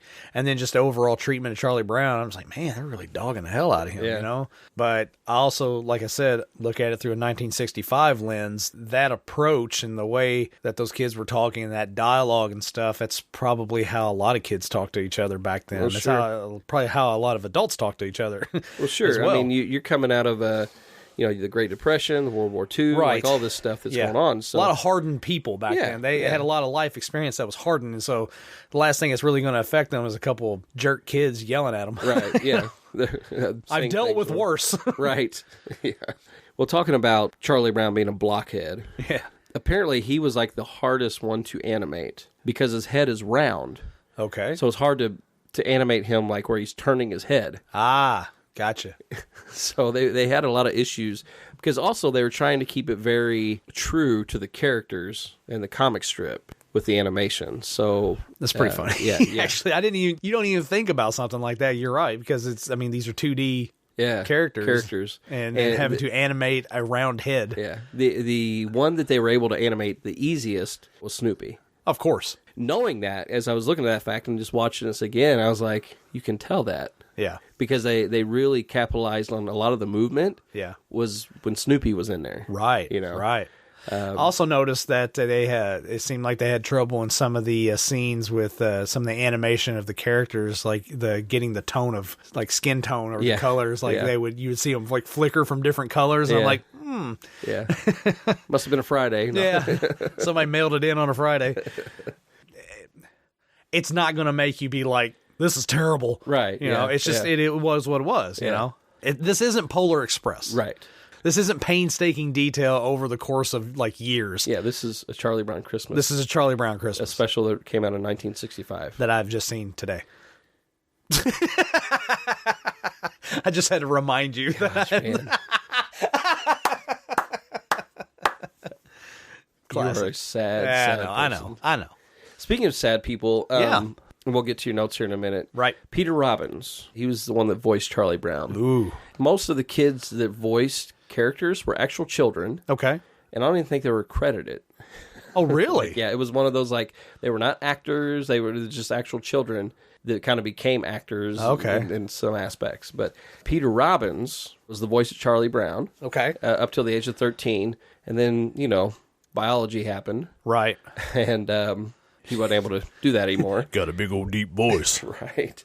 But in November 2015, he pleaded guilty to making criminal threats against a mobile home park manager and a sheriff. He cited schizophrenia and bipolar and stuff like that. Anyway, he ended up going to jail for 4 years and 8 months. Really? Yeah. Wow. Well, that took a turn. Right. But I was just thinking, like, imagine, like, your claim to fame is you were the voice of Charlie Brown. Right. And then now... It just kind of shows you, like, but he couldn't voice him after the age of 13. Right. It's kind of like where they started, how it's going. Yeah. It's like you went to jail for threatening a mobile home park manager. Oh, man. It's rough. That is rough. Way to bring the mood down. I know, right? So I'm hoping that you bring it up a little bit. So... what all notes do you have over there? I didn't take a lot of notes. Yeah. We pretty much covered everything. The last note that I wrote, because I had a feeling that you would probably ask me, what's the message of the film or what's the point of the film? Right. And basically the last note that I wrote was that every year you need to find your meaning of Christmas. I kind of thought that that's kind of what the vibe was for the whole thing, Don't get caught up in all the BS that surrounds the holiday. Just take a step back, take a breath, and find your meaning for Christmas, whatever that may be. Whether it's a religious standpoint, whether it's a family standpoint, whatever. Find your meaning for Christmas, embrace it, and roll with it. In that regard, I think this has a good message. It's a nice little film, especially for kids. I think this is a really good thing for kids to watch. I mean, aside from the the way they treat Charlie Brown like crap, but the overall vibe and the overall message, I think it's a good thing for kids. And parents, really. Yeah, just humans. Just humans in general, yeah. Especially nowadays. Yeah, we need a little bit more of introspectiveness with regard to the holiday season, for sure.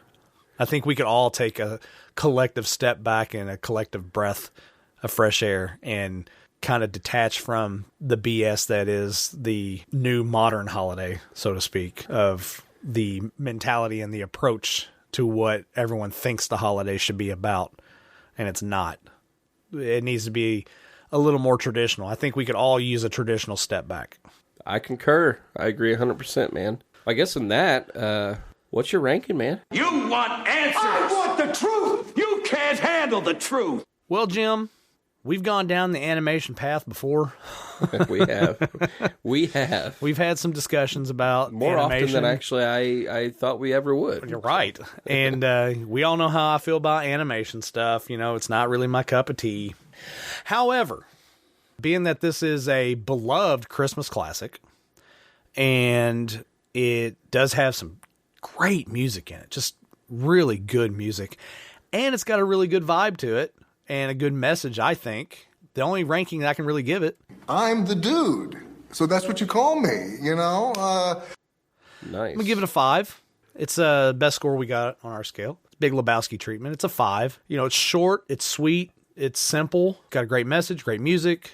This is something that is perfect to throw on during the holiday season. For what it is, it's really, really good. Yeah. And I liked it. I liked it a lot. I look forward to showing this to my grandson. I think he'll like this. I think he'll get a kick out of watching it. It's really kind of a good 1-2 punch because you could do the Thanksgiving special.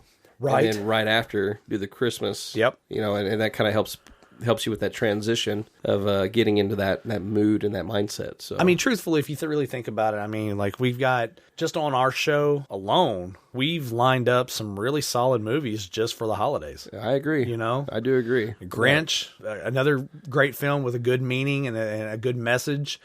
Polar Express, you know, great for kids. White Christmas, another tremendous movie with a great message to that as well. Charlie Brown Christmas, another one. I mean, Home Alone. I mean, we've really covered some solid movies for the Christmas season. And so this one just falls right along with it. Well, awesome, man. Well, usually around Christmas time, I can't remember if I did it last year or not, but it's Christmas, man. Yeah. We're not going to do We're not, the yeah, there ain't no there's no reason to fight. I have a feeling one of the reindeer games here soon is going to bring that about anyway. So.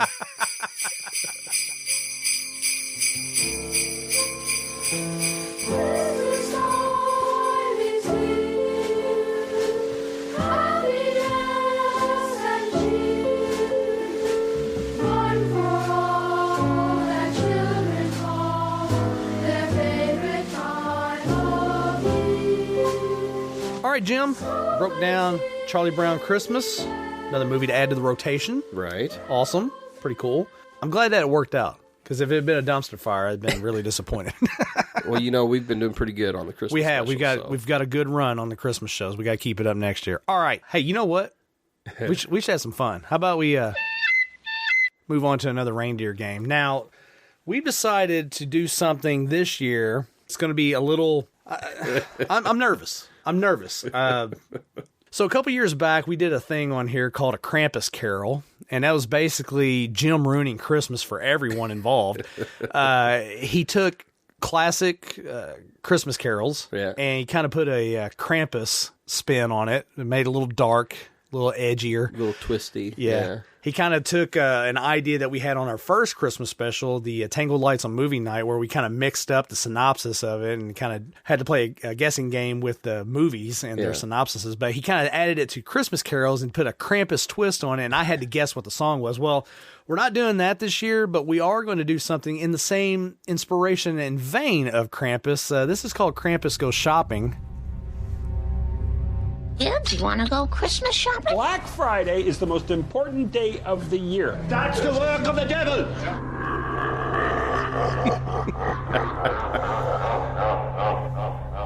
Oh, I don't know how I'm going to feel about this. So basically, Jim, you're going to ruin shopping at Christmas time for everyone now. All right, so explain to everyone what is going on with the Krampus Go Shopping. So here's the deal. Before I even explain this, if you have children listening to our Christmas special, we try very hard to keep things family friendly on our Christmas special. Right. However, in my research of this particular segment, you can't go kid friendly. So we're not putting an explicit warning at the front of the show. But for this segment right here, if you have children, it's about to get really dark and really dirty. Yep. So just giving you a heads up now. Okay. Now we got that out of the way. Okay. This is the dark segment of our Christmas special. Jesus Christ, I can't believe we're doing this. All right, so explain what the actual premise of this segment is. Okay, so Krampus Go Shopping. Yeah. This year, you had tasked me with finding the worst Christmas gifts. Right. There's a list out there. Yeah. Worst Christmas gifts to buy. Yeah. And giving it a Krampus twist. Yeah. And then you have to guess what it is. Right. So you're gonna basically describe the gift in a Krampus way, and then I have to guess what the gift is. Yes. Okay. So I took it upon myself to go a little more Krampus-y. Oh boy. And I took the top gifts, the best gifts to get for Christmas. Oh gosh. Okay, so so you're gonna ruin the best gift ideas. Well, yeah, because that's what Krampus does. Oh, Krampus, you dirty little devil! He's standing in the studio with us. We've got him on top of the divider here, overlooking us like a dark overlord. Okay, Yeah, Krampus, you naughty little boy. So these are not Christmas gifts that are on the don't ever get these list. These are Christmas gifts on the you absolutely have to get list. They're real life Christmas gifts, but the description has turned into something very dark. Very dark. Okay, all right. I'm ready. Let's do this. How many of these we got? I think I've got 6. 6 of them? All right, man. I'm ready. Let's see how many I can get. You want me to pick? Yeah. I'll pick. How about we go with... Let's start with number 4 first. Number 4. Surprise that special lady during Christmas by getting her this advanced and multifunctional kitchen bucket. Nothing says I love you, babe, and I've upped your life insurance like another item for her overcrowded love den. Aesthetics aside, this kitchen bucket is one of the easiest to get injured or maimed with. It comes with over 100 recipes for disaster, which makes it easy to stage that accident and get started on a life insurance claim with the pre-programmed settings. With a small footprint, this death bucket can fit nicely on the counter and be ready to blow at any time. God. Yeah, you really took the Krampus to it, huh? That was a light one, actually. Oh, God. Well, kitchen, bucket, is it a crock pot? Wrong. No. What? Close, but no cigar. Try guess again? No, I put all my eggs in the crock pot In the basket. crock pot basket. What is An it? air fryer. Oh, come on. An air fryer. Man, I was close. I was really close. You were. Wow. Just not close enough. Man, So, okay. Does that give you an idea of what we're That doing gives here? that gives me an idea of how dark this is going to get. Jeez. Okay. I will say with these Krampus things that we've started, I think I need to see a counselor. I'll just say that. I mean, look, I know what I'm putting in your stocking this year, Jim. It's a gift certificate to any therapist in the tri-state area for you. Okay, how about we go to number 6? All right. Number 6. This stylish gift would make an excellent gift for any man on the run. Top rated for maximum comfort, these come fitted with the skin of a baby seal, which conforms nicely to the contour of the wearer's foot. The outside, which is made of children's broken dreams, is also pretty sturdy. So you can even walk from your lair to the underworld. The interior, on the other hand, is made from a combination of human flesh and polar bear genitals. These materials provide ample breathability while still being easy to care for. If your dad is big on colors, you'll be pleased to know that the pair comes in 9 different colors. It's also available in different sizes, so you shouldn't have a problem finding one that fits your dad snugly. Jim, what is wrong with you? I think you take pleasure in this. Yeah. Is this socks? No. Damn it! What is it? House slippers. Oh, come on! Man. I have to confess, this was one of those that I was falling asleep. So it wasn't one of my best ones, so... I don't know, the polar bear genitals? I kind of like that we're just warming up to the big ones here. So. God, dude. Yuck. All right, I got to get one of these right at some point, right? How about number 2? Oh, boy. Oh, man. You might get this one, actually. What gift could you possibly get for the people who've given you so much? Like your Uncle Chuck, whose diddling ways have given you a lifetime of baggage for you and your therapist to unpack. Now that he's out of the pen, why not give him a gift he'll cherish more than his prison warrants? Nothing says Merry f***ing Christmas, asshole, like his very own Pedo 5000. That's right, a machine that touches all the right places, from the neck, the back, on down to his crack. The heated notes feel like little hands helping to knead the body like a Play-Doh pancake. Those bad boys change directions every couple of minutes to minimize bruising. The Pedo 5000 has a premium quality leather fabric, providing a baby soft feel so the user can enjoy hours of use. Pedal 5000 also comes with the Bubba setting to give the user a deeply memorable experience. There's a safe word feature that automatically shuts down the machine if it's too much. Get it today. Batteries not included.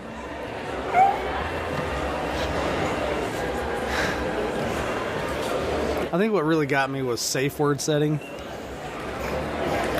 Yeah. Aside from Pedo 5000. What is wrong with you? What is so horribly broken inside of you? I don't know. Every one of these we've done, I feel like I just go a little deeper. Did FedEx break you that much? Yeah, I don't know. Is this a shiatsu personal massager? That is correct. It is. Yeah! I got me a Pedo 5000. Nice. Oh, good job, man. You are a dark individual, my friend. I'm beginning to realize that more and more.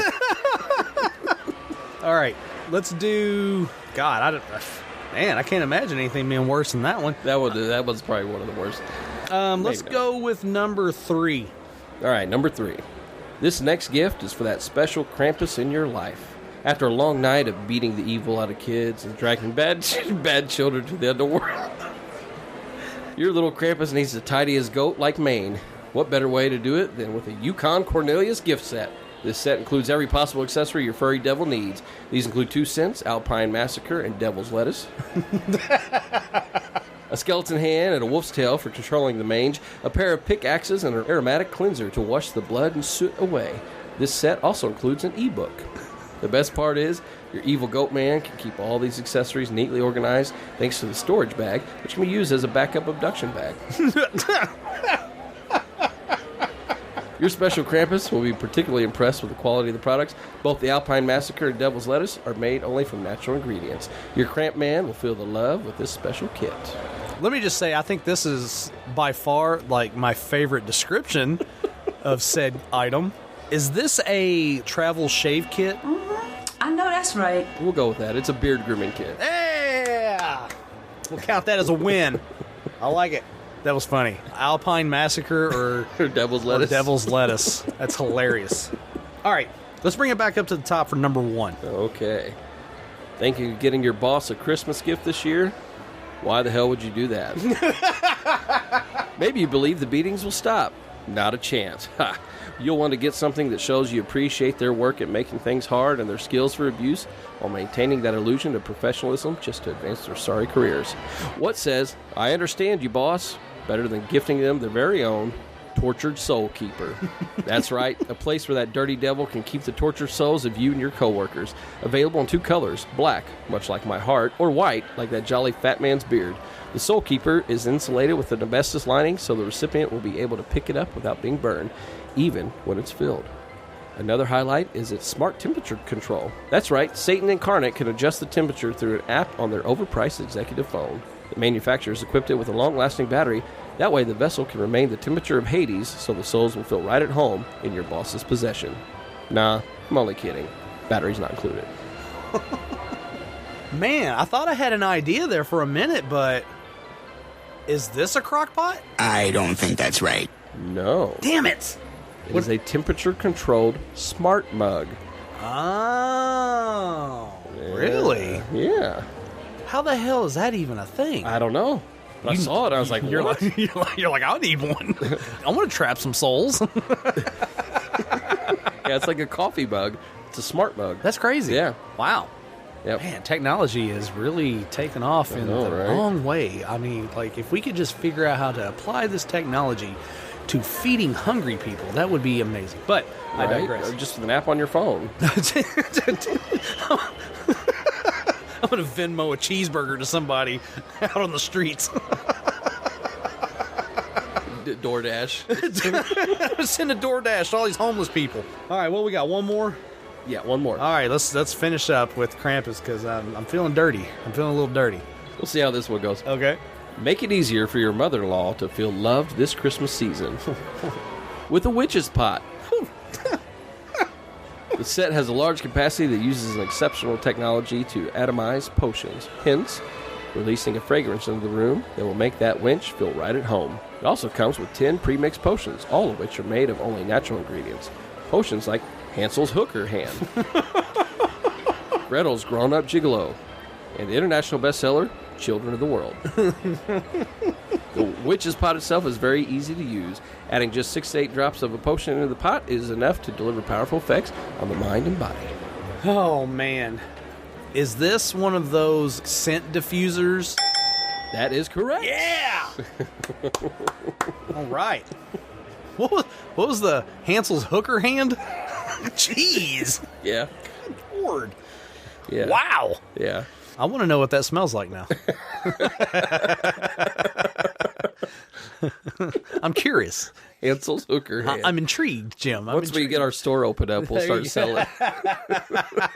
I would love to get me some Alpine Massacre. That would be fantastic. All right, well, so that was Krampus Goes Shopping. Don't let that devil go shopping for you because he's going to ruin everything on your Christmas list. Wow. Thank you for letting me get in touch with my dark side again, Brian. I do appreciate that. I didn't realize it was going to be the gift that keeps on giving. But...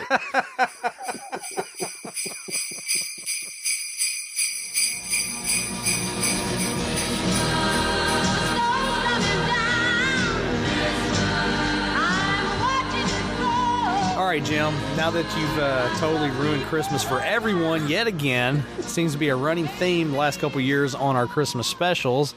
How about we move on to another reindeer game? Let's try and lift the spirits. Let's try and have a little fun with this, okay? Okay. We're going to get to know each other. We have a segment here on the show that we do on our normal shows called Get to Know the Duders. It's where Jim and I will ask each other random questions. But Christmas time, we like to spruce it up a little bit. We like to have a little bit of fun with that. And we like to get people involved, interactive with the show as well. So we have a segment on here that's called Duders Unwrapping Fruitcake and Mistletoe. Fruitcake makes me puke.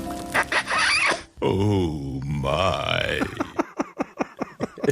I love that soundbite so much. So basically what we're going to do here is we are going to ask questions back and forth to each other. But before we start off with that, we actually posed a question. Was it in all access? It was in all access. We posed a question in all access before we started recording today. Yeah. If anybody had any questions to throw out for us here on the show, and actually what we're going to do is if you guys missed our recording session, because I know it was kind of last minute when we did this, if you had questions that you did want us to answer that you missed the deadline, so to speak, on us doing the recording thing, fear not, because those questions are going to be answered later at some point, and we'll probably do some kind of all access thing, and we'll release it on there, maybe like a video of us responding to them or something like that. Yeah, so don't worry about it. Those will get taken care of. We're going to get your Christmas wishes taken care of, so to speak.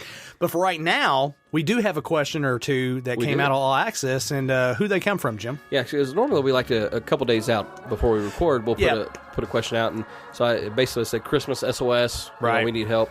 And Jordan Jones came through to man. He said, yes, my question for the almighty dudes. That's us. Thank you, Jordan. He says, what present that you have received for Christmas growing up was the most memorable? Oof. Man, I tell you what, I've had quite a few gifts that were memorable growing up, but I think the one that really kind of stands out that I can think of, and it's because I freaking wanted it so bad, and I ended up getting it. And just the way that I got it was kind of funny. It was when I was 14 or 15 years old, going into that Christmas, and I wanted a Sega Genesis console system. Sega Genesis. So bad. Yeah. It was relatively new, and I wanted one so bad. I ended up getting it that Christmas, but it was funny how I got it because my parents had wrapped it and put it under the tree, and they had addressed it to my mom. And they had said, some of these gifts we're going to take up to your grandma's, and we're going to unwrap them up there. So they had put it under the tree, wrapped, and addressed to my mom. Gotcha. And we were supposed to take it to my grandma's, and my mom was going to unwrap it and be like, here's your gift, or whatever, and it was going to be a big thing. Well, they forgot, or at least my mom forgot. Oh, boy. She started opening it. and she kind of stops midway through it and looks at my dad, and she's like, oh man, I forgot. And I'm like, what's going on? I'm sitting here messing with a hot shot basketball thing in the floor, and I'm like, what's going on? And my dad's like, I can't believe you, and all this stuff. And she just kind of slides the box over to me. She's like, this is for you. And I'm like, okay. And I open it up, and it's the Sega Genesis. And I'm like, yeah. And my dad's pissed. He's like, man, we ruined the surprise. That's funny. Yeah. I have two. I think one that I kind of had talked about, memorable in a funny sense, but the other would be just memorable, life-changing kind of moment. Okay. That would be similar to yours, except mine wasn't Sega Genesis. It was the original Nintendo. Nice. I remember getting that. That's probably, like, as a child, that was one of those that I remember getting that, you know, have the Duck Hunt that came with it. Oh, yeah. Super Mario Brothers. And, being able to get that and play that on that. I think almost every child in America, for the most part, had that experience of getting that Nintendo at Christmas time. And it's like, yes. Yeah. That was probably one of the more memorable gifts as a kid. Nice.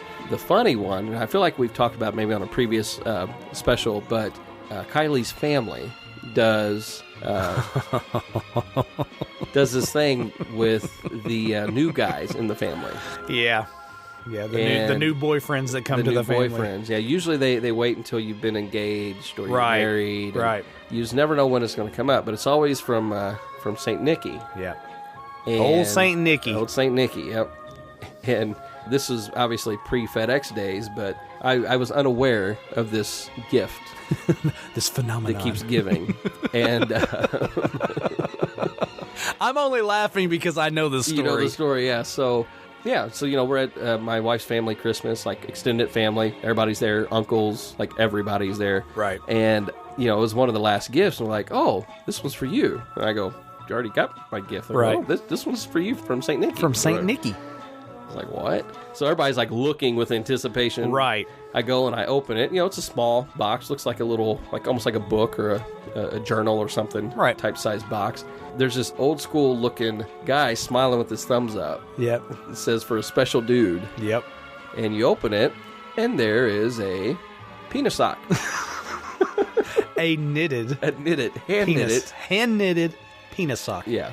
And I was like, what the heck? And apparently, you know, everybody's laughing hysterically. Yeah. And it's something that Kylie's grandpa had started doing. Right. With his kids, basically, when they brought their husbands home or whatever kind of thing. So, it's been a family tradition for a long time. And we've talked about this on a prior special, and I freaked out because I didn't know anybody else had known about this It'd thing. be cool if you could, I don't even remember what special was Well, this is the funny thing about this. See, I hadn't known about it, and I didn't think anybody else knew about it because my dad had one of these, and we used to crack up on it, and we used to give it as a gag gift to people at Christmas time back in the day.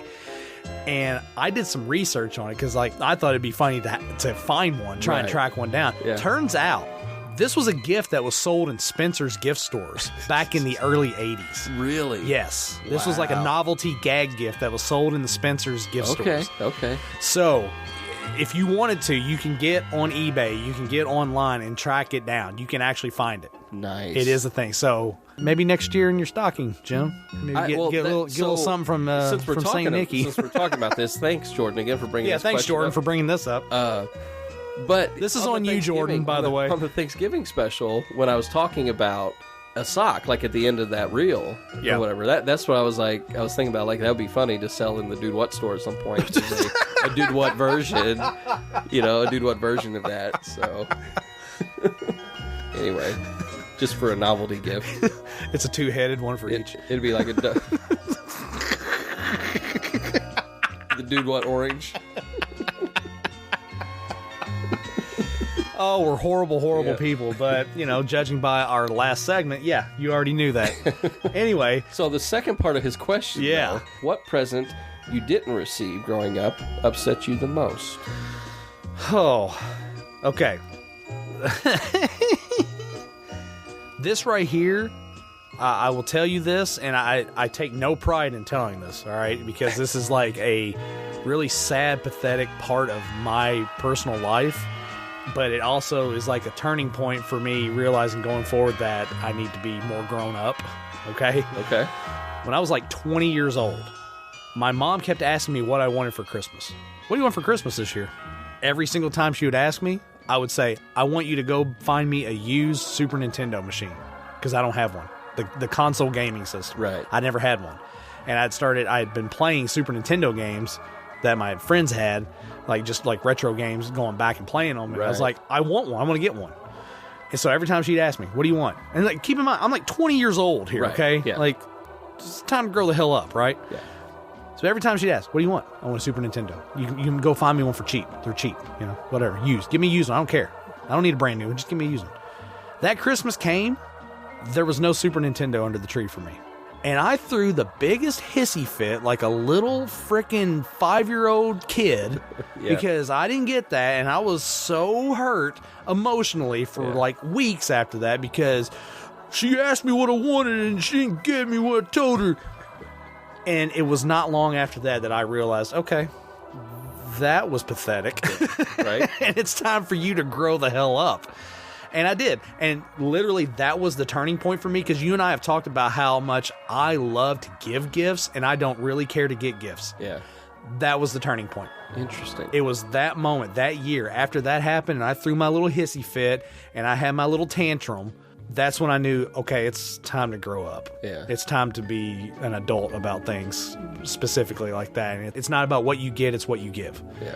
And so from that point forward, it all became about how much can I make everyone else's Christmas better and not worry about myself? There you go. That's my turning point. Well, I'm glad you shared that. Because I don't have anything. I've loved all my gifts. I got everything I wanted. Except for world peace. Oh, wow. No. Well, I'm trying to think like if there's anything that really has just set me off or like really upset me that I was really hopeful in getting. And I do genuinely believe that I'm sure at some point. You probably got upset about something at some point, but as a child. But I think that the only thing I can think of is as an adult, and it was more recently. Grow up, Jim. Right. I'm sorry I didn't get you world peace, okay? Well, because I think, I think I had an understanding of the fact that, my mom was a single mom for most of my childhood. So, right. Like, just an understanding of, like, whatever we got. And she would go out of her way to make sure we had things that we didn't need or deserve, even. But I think I had that wherewithal a little bit. I don't know why. But the one thing that, it was maybe 2 years ago, it was after we'd started the podcast, actually. Right. I was inspired by one of our segments to begin kind of creating an idea for a novel. And so, like, I've toyed and stuff around in my head with it. Well, part of that would involve creating monsters, right? Like writing about, like, horror characters. Okay. And actually, if I'm really honest, I think it might have had something to do with our first Krampus thing that opened that door for me to start thinking about these things. The gift that keeps on giving. Right. So there is a book. It's called On Writing Monsters. Right. It was one of the mini books that I had on my wish list. Gotcha. Because my mom always asked, hey, what does Jim want? And so I just I've started writing out a massive list of, hey, these are things I want to buy. I can buy them myself. Yeah. But if you were wanting to get me since something. Since it's Christmas and you're wanting to get something, here it is. So I had a list of different books, and I got a lot of those, but that's the one I did not get. It was funny because I guess when I sent it to Kylie, she's like, I don't want that book in our house. But then I guess my mom texted my wife and said, is Jim doing okay? Like, cause that's funny. She saw the link to it and was like, that's hilarious. What's going on? My son wants to draw monsters. Yeah. What's his deal with the demon book? So, yeah. That is the only thing I can think of that I was a little disappointed not to get that. Hilarious. Yep. All right. Well, thank you for writing in, Jordan. We appreciate that. Like I said, if you guys missed our little deadline here on our SOS for the Christmas special, we will answer those questions down the road, and you guys can check those out in All Access for sure. Now, Jim, let's move on to something that I absolutely love whenever we do this Duders Unwrapped part. It's the rapid fire, man. This is my favorite part of it because we get to sit here and just throw stupid questions back and forth to each other and have a lot of fun with it. Are you ready for the rapid fire? I hope I'm ready for the rapid fire. We're going to do our rapid fire right now. This is our fruitcake and mistletoe part of it. It's a this or that kind of thing. We're going to ask each other questions, and you have to pick one. You can't think about it. Just boom, right there. Yeah. I'll ask you a question. He'll ask me a question. We have to answer it quickly. And I'll be honest, I had a little trouble this round. Well, I mean, we've done so many. Yeah. We've done... And I couldn't remember which ones I've done and which ones we haven't. And, there might be some repeats, but who cares? It doesn't matter. It's Christmas. So, who cares, Jim? It's all about being festive and fun. But we decided to get real festive with it by doing 12, right? We're going to do 12 apiece for 12 days of Christmas. So, yeah, we're getting into the spirit, baby. You want to go first? You want me to go first? You can go first. All right, here we go. You ready? Yep. Christmas turkey or Christmas ham? Christmas ham. Ooh, good call. I think I agree with that. Cheese ball or cheese plate? Oh, cheese plate, man. I love the cheese plate. Gotta have that. Especially with the meat. Gotta have the meat on there, too. All right, fake spray snow for windows, yay or nay? No. Maybe when I was a kid. Not anymore now. Yeah, no. Crap, it's hard to clean, man. As soon as you said it, I don't know why, I think of a hardware store. Or Big Lots. Those are the two things I think of. What's wrong with Big Lots? I like Big Lots. Nothing's wrong with Big Lots. I'm just saying, like, the store decorations. Like, oh. Country Christmas or city sidewalks? Country Christmas, although I like a blend of both. Not cool, man. I hate that question. Right? Worst Home Alone trap, hot doorknob or iron to the face? Oof. Iron to the face. I don't know why I had to think about that one. I love throwing the Home Alone question on there. It's always hilarious. Ice skating, Central Park or Frozen Lake? No, I can't ice skate. Neither one. But if I had to pick, if I could ice skate, I would say Central Park. Yeah. Even though I have no desire to go to New York ever. Right. But Christmas time, Central Park. If you could get beamed to just that. If I could just there, put me right in the middle and then take me right back out, I would do that. Big inflatables, no or no? No. Coca-Cola Santa or polar bears? Coca-Cola Santa. Gotta go with the Santa. Yeah. I love the Santa. Yeah. Gingerbread men or sugar cookies? Sugar cookies. Ooh, that's a good call. I don't know, though. I used to not be a gingerbread person, but my wife makes some pretty good gingerbread men. I still go sugar cookies. There you go. Reindeer or old red truck? Reindeer. Yeah. Gotta go reindeer. Yeah. Mall Santa's creepy or great for the holiday? No? I think the concept is, I think they're good. Okay. We'll go with that. You're wishy-washy. I don't know. Popcorn garland or gumdrops? God, no, neither. Yeah. If I had to pick, I'd probably go gumdrops, I guess. Yeah. On Christmas, slight snow dusting or full-on blizzard? Yeah. Yeah, bring on the snow, right? Snow, bring on snow, yeah. I love it. Yeah. Christmas socks or Christmas sweater? You know, I'm going to go Christmas socks. Yeah? I like socks. Yeah. I like nice, comfy socks. And I hate Christmas sweaters. Yeah. Christmas morning, wake up super early or sleep in? Used to be wake up, but now it'd be sleep in. Yeah, I'd prefer to sleep in if I could. My kids don't let me, though. That's true. Caramel corn with pecans or without? I'm going to go without, since you specifically said pecans. Yeah. Leave the pecans out. All right, bigger douchebag, Buzz from Home Alone or Scut Farkas from A Christmas Story? We'll go with Buzz. Don't you know how to knock, flimwad? I can't. I love it. I love it so much. All right, Santa's cookies, chocolate chip or sugar? Oh, like what we leave out? Yeah. Oh, chocolate chip, buddy. Yeah. Live nativity scene or decorative statues are good enough? Honestly, I'm cool with just the statues. Good call. Big band or modern carols? Oh, let's go big band, baby. Yeah. I do love the big band. That's the right answer. Bing Crosby or Frank Sinatra? I gotta go with Bing. I gotta go with Bing too, man. After White Christmas, it's kind of hard to go back, dude. And that's immediately, that's what I think That's of, the one. Yeah. Matching stockings or blasts from the past? Gotta go matching, I guess. All right, my last one for you, sir. Better movie to watch on Christmas Eve, It's a Wonderful Life or Christmas Vacation? For me, I'd have to say Christmas Vacation. I see that for you, and you're wrong, but... Okay. Well, no, and I know, because I know how much you like It's a Wonderful Life, but I think that's just the one to rip on. So, last one for me, buddy. Pretty paper and pretty ribbons or gift bags? Pretty paper and pretty ribbons. I love to wrap gifts, man. That's why I have like 48 different versions of wrapping paper. I set up a whole entire wrapping, like a gift wrapping station at Christmas time. That's why your wife can't park in the garage. There's no room out here at all. And we haven't even got the Christmas stuff down yet. That's just garbage sitting out there right now. Wait till we get the good stuff down.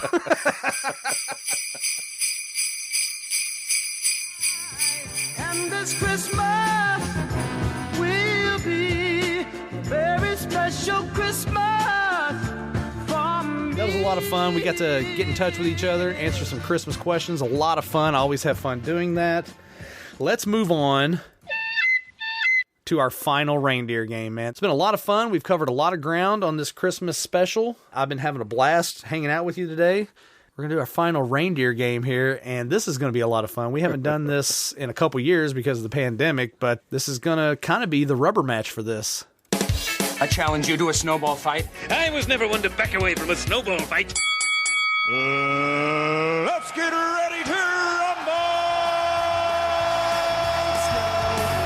1, 2, 3, let's go! It's a snowball fight. Snowball fight. Yes, it is, Jim. Snowball fight. We're bringing it back, baby. Okay, so second Christmas special, we had snowball fight. We did. And you thoroughly shellacked me that year. Like, your team destroyed me. Yeah. It was not even close. It was pretty rough. Yeah. Second year, which was the Christmas special right before the pandemic happened, in the year that should not be mentioned. Yes. I actually ended up winning that one. And now the way that we do this is we put it out to our social media. People vote on Facebook for our teams. And I ended up winning by, I think, like 2 votes that year. So technically, this is the rubber match. This is it, yeah. This is the one. This is the tiebreaker right here. So let me explain what we're doing here.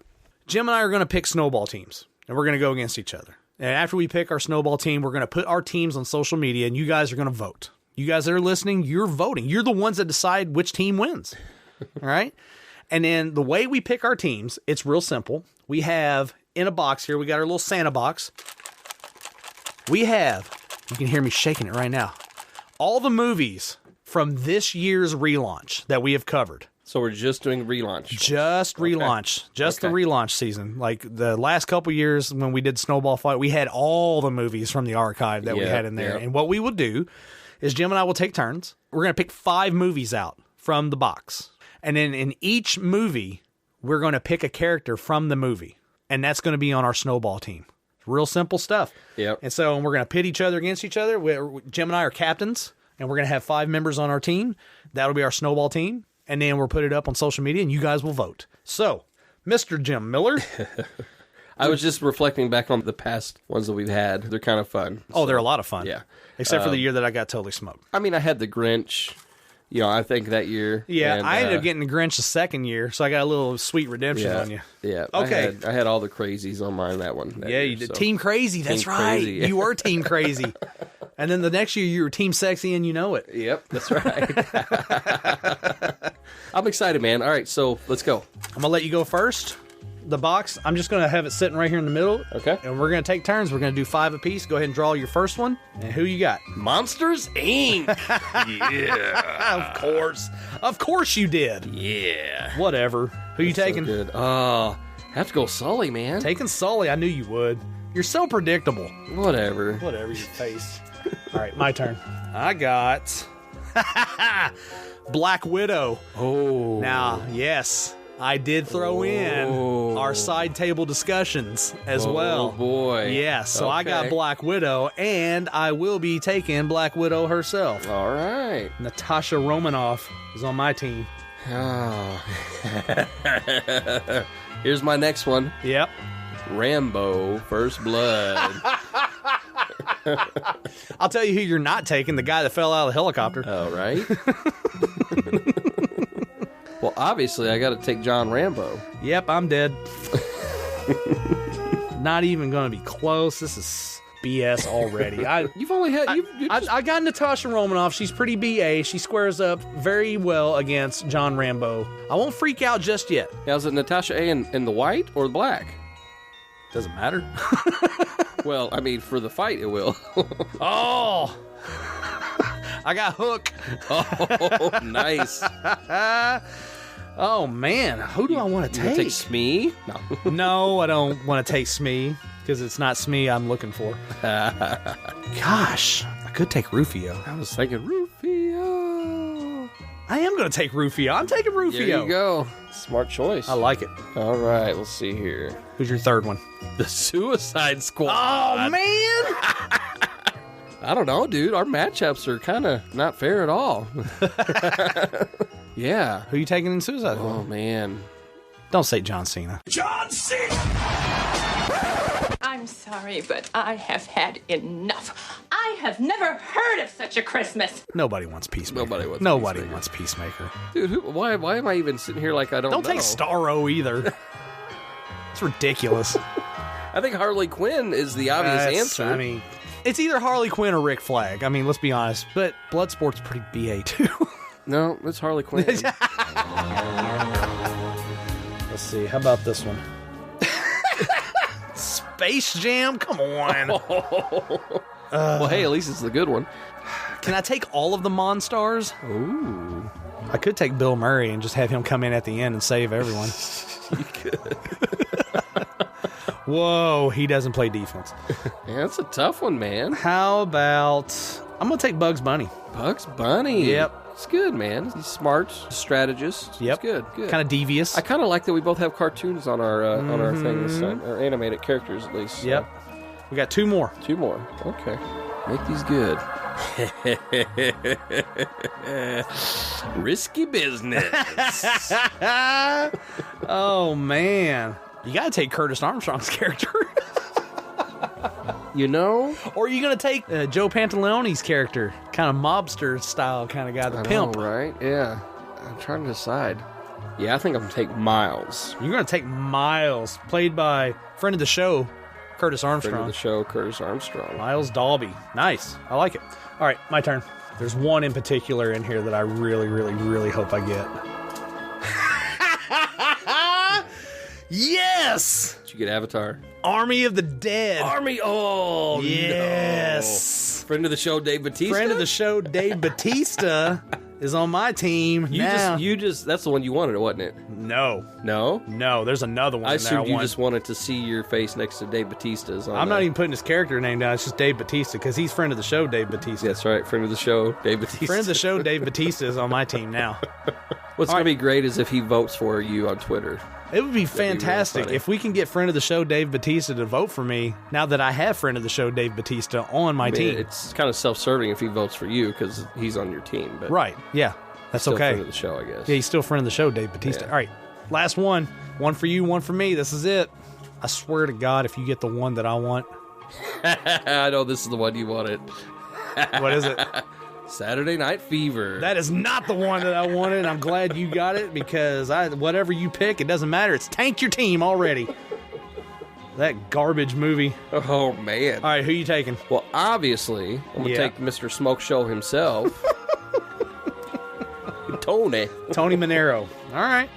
That's fine. You have your right to take... What's that hiding in your hand? Are you hiding one? Jim, shut up. There's one in particular I really, really want. Reading some of these, I'm forgetting some of the movies that we did this season. Oh, man. Boys in the Hood. Oh, no. Yes. Is that the one you wanted? No, it is not the one I wanted. But I got Boys in the Hood, and I'm taking Doughboy, baby. Heck yeah. Got Doughboy on my team, y'all. Nice. Love it. No, the one that I wanted was Mortal Kombat 2021. Oh, yeah? So I have Sub-Zero on my team. Oh, forgot about that one. Uh-huh. Yeah. All right, man. Let's run down the teams, man. We got our teams picked. Jim, your team from Monsters, Inc., you have Sulley. Right. From Rambo, First Blood, you have John Rambo. From the Suicide Squad, Harley Quinn, Smoke Show herself. Yep. From Risky Business, Miles Dalby, played by friend of the show, Curtis Armstrong. From Saturday Night Fever, Tony Manero. Can't believe you were excited about that one. Well, he's got a white suit. Well, there you go. He's going to blend right in. Blend right in, yeah. All right. On my team, the winning team, from Black Widow, we got Natasha Romanoff. From Hook, I got Rufio. From Space Jam, Bugs Bunny. From Army of the Dead, friend of the show, Dave Bautista. I'm not even putting his character name down. It doesn't matter. I'm glad Dave is in it. And my last pick, Boys in the Hood. Got Doughboy, baby. Doughboy. Played by Ice Cube. See what I did there? Ice Cube, snowball fight. That's right. Man. You're welcome. You've been warming up to the puns big time. It's your fault. 'Tis okay. the season. So we got our team set. We're going to post all this stuff on social media, and we're going to leave it up to you guys. You're going to vote for our teams. Team Jim or Team Brian. Real simple. And we're going to leave the polls open for that. You can get your vote in all the way up until New Year's. It's in your hands. All you duders out there that tune into the show, it's up to you guys. Who is going to win this snowball fight? That Jim wins. Yeah, it's up to you guys to make sure that I win, Brian, the main host of the show. Or Jim, the guy who runs the social media. Or Brian, the one who runs the show. Or Jim, who has Harley Quinn. Or Brian, who has friend of the show Dave Bautista. It's Harley Quinn. It's not.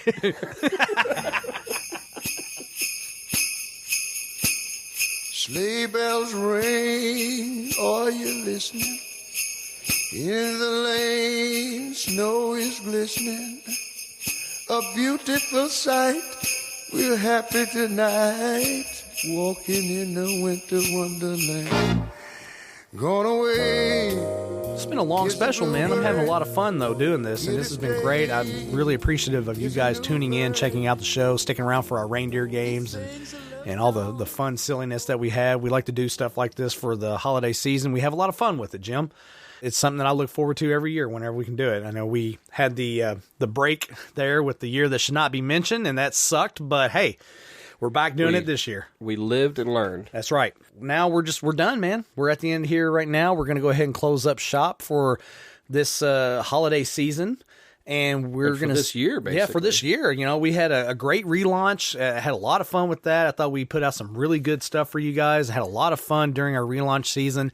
Would have liked to have done more during the holiday season, but hey, life gets in the way. It's kind of a theme on our show, and we've done our best that we can do here, and we put out some really ambitious and fun holiday specials for you guys, and we really hope that you guys have enjoyed it. Like, sincerely, we appreciate that you guys have stuck with us, hung out with us, and enjoyed the show as much as we've enjoyed putting out the show for you guys. So we're going to go ahead and wrap things up right now. As always, you can check out everything that is Dude What related at dudewhatpod.com. Check out everything that's over there.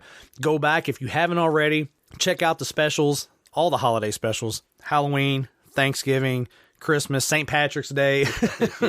I know we keep harping on the St. Patrick's Day one, but it's so much fun. It was fun. I really hope that we can do something for St. Patrick's Day this year. It's going to be a lot of fun. But go back and check those out. DudeWhatPod.com/specials. They're all right there. Check out our blogs.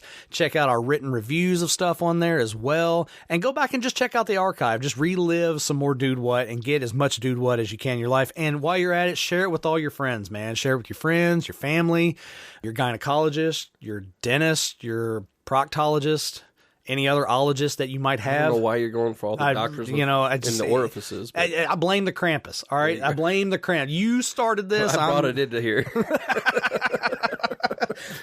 Brought that bad juju in. You sure did. But share the show with people that you know, man. Like, seriously, we really hoping that when we go into our second season, we're going to want more people tuning in and checking out the show. And the only way that we can really do that, and the way that we really would like to do it, is just kind of grassroots marketing, man. Just word of mouth. That's the real way. And honestly, it's the more organic, natural way to do stuff like that. You know, it's kind of who we are anyway. Yeah, I mean, we could go and like pay a crap ton of money for like advertising stuff, and it would just be watered down. It wouldn't be real. Yeah. And we like to do things just the way we like to do it. The hard way. Difficult, but more fruitful. Yes. And pays off in the long run. And I appreciate it more that way. But I will say, if you're like, you know, if you're missing us, as I know we're going to miss you guys until the next season starts. You know, with the archive, we have everything available where you can download it to your device, right, and listen from there. So there is that. Yep, literally a touch away from being in touch with Dude What. You know, true. you don't have to go for long periods of time. I mean, we have so much content in the archive. Go back and check all that stuff out and just relive it all again. Share with your friends. We would like for you guys to get 4 of your friends in this new year, and then next year we're going to bump it up. Maybe get 5 of your friends. Share it. And it's real easy. Black background, orange lettering. You know, just follow us on all the podcast outlets. Apple, Spotify. Spotify's a big one. Yep. I think a lot of people are digging that on there. And plus on Spotify, you get all the show graphics on there as well. Yeah. They come with each episode that Jim puts together for that. So that's a lot of fun as well. So share that with your friends. You know, just grab their phone, tackle them. Like Jim always says, tackle them to the ground, grab their phone, hit that follow button, and then that way they're getting all of our content. Getting notified and letting them know. That's right. And like I said, during our off season, which is coming up after this, you know, we're going to have a little bit of like a dead space, but stay tuned to the feed because we're going to be doing some more stuff. We're going to be doing side tables because we will have time for that. I know we talked about it during the holiday season, but my God, the schedule is just ridiculous. There's a lot of life changes coming your way too. So we're getting there. Yeah, we're getting there. We're working towards it. Yeah. So we're going to have time for DudeTable discussions where we're going to do side tables, talk about movies that have come out. We're going to do some more Dude Rector's cuts. We got a lot of fun ones lined up. Like, seriously, we got some really cool ones lined up.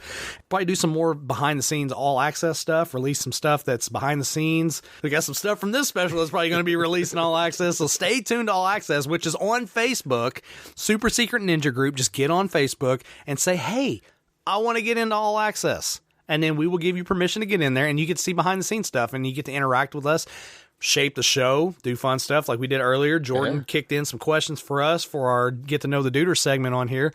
It's just a way for you guys to keep in touch with us, and it's a lot of fun. Drop us some lines, hey you guys at dudewhatpod.com.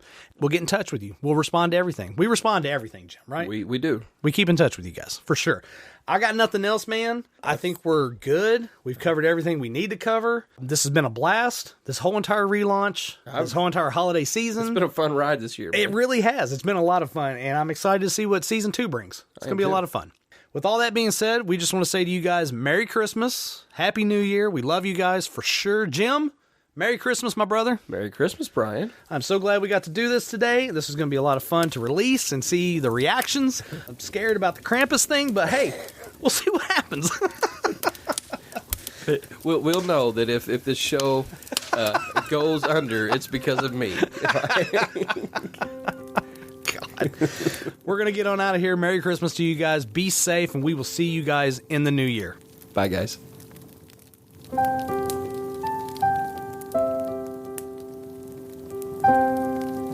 Jim and I had so much fun putting together this Christmas special. I've been sitting here doing the edit and getting everything together, and it just got me thinking about what I love most about Christmas. My favorite thing about Christmas, man. When I think about Christmas, one of my first memories when I was 5 or 6 years old, I came into the living room early Christmas morning, and there was this fort set up. These little Indians and cowboys and little weapons, and I remember even these little cannons that shot these projectiles. It was like a whole new world. It was so amazing. For me, Christmas season, it allows me to be able to watch as many Christmas movies as I want to, listen to as much Christmas music as I want to, and spend as much time with my loved ones as I possibly can. It reminds me of what I'm most thankful for, which is my faith, my friends, and my family. What Christmas means to me is not only celebrating the birth of Jesus, but also the spirit of giving and the magic that comes along with it. I love picking out gifts that are meaningful and seeing everyone else out shopping looking for the same things for their loved ones. During Christmas, I love the decorations, and I love driving around with my family and looking at all of them. Christmas to me, as of late, since I've grown older, has started to become a season about bringing a smile to other people's faces. My favorite thing about Christmas is getting presents. I know the Christmas season can bring about some difficult times for people, but for me it is a very special season. I'm very thankful for my relationship with Christ and the coming of his birth, decorating the Christmas tree, putting up all the ornaments that I've received since birth, and just gift giving. I'm not really one to receive gifts. It's hard for me to say this is what I want, but I love thinking up things to give to other people and just having them light up when they open up their present, that thoughtfulness of that connection that we have. My favorite part of Christmas is just the magic around Christmas Eve night and into Christmas morning. No matter how old you get, the magic is always there, and just the traditions around the Christmas tree on Christmas morning with family is something that I really look forward to every year. One thing I love about Christmas is having a valid reason to spend an unreasonable amount of money on people and get them things that they've always dreamed of. It's hard for me to nail down just one thing that I love about Christmas, because there's so much that I do love about Christmas. It's kind of evolved for me into the act of giving. I love to give. I love to open up my heart, my wallet, and just give. What I love most about Christmas is, besides the fact I'm always a giving person, I love the wrapping, the gifts, the awesome lights, a wonderful husband who loves to share Christmas with me, something I never had. Jehovah's Witness. My favorite thing doing at Christmas is waking up and seeing all the presents and unwrapping them and to have fun. Now that I am a mom, I would say my shift in perspective has changed. And so now I would say my favorite part about Christmas is just watching the joy and the magic in our kids' eyes, just as they experience the holiday seasons, that my husband and I get to be a part of bringing part of the Christmas magic to them. So it's definitely brought a more fun and childlike perspective back into my own life. Spending more time with my family looking at Christmas lights, watching Christmas movies, random nights of hot chocolate, and it's just been an all-around fun time this year, spending time with family. Probably one of my favorite things about Christmas. Play these little games. I would have little poems or puzzles that they could put together and send them on these little scavenger hunts to find their presents. We just love doing that.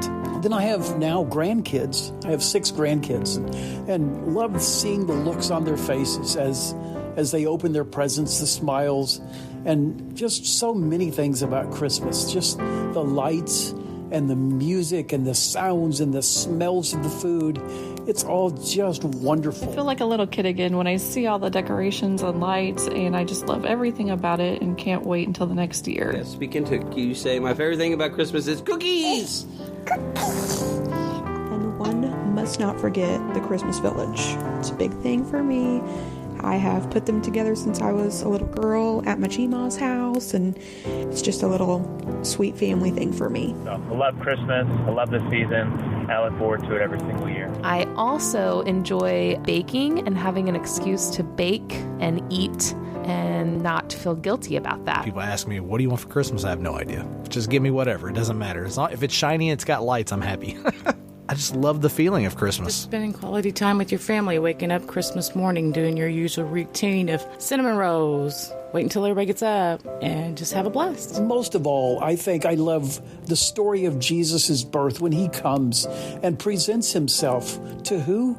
The shepherds, the lowest class of people at the time.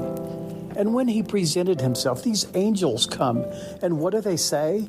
They say, "Glory to God in the highest, and on earth peace among men, in whom he is well pleased." Who doesn't want to hear that from their Father? So many things about Christmas I love.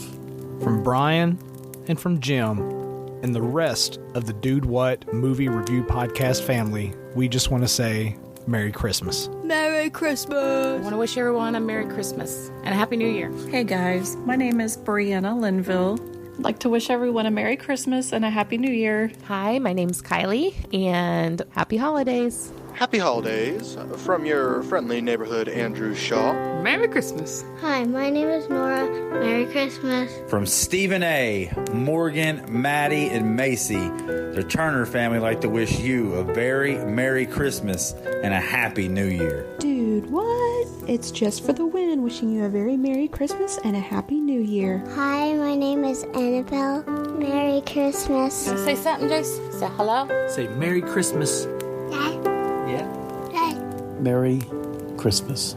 Hey guys, it's Kyle Mayo, one of your faithful listeners, and I want to wish everybody listening to this episode a very Merry Christmas. Happy holidays, Merry Christmas, Happy Kwanzaa, and Hanukkah. Merry Christmas, everybody. Love you guys so much. Merry Christmas.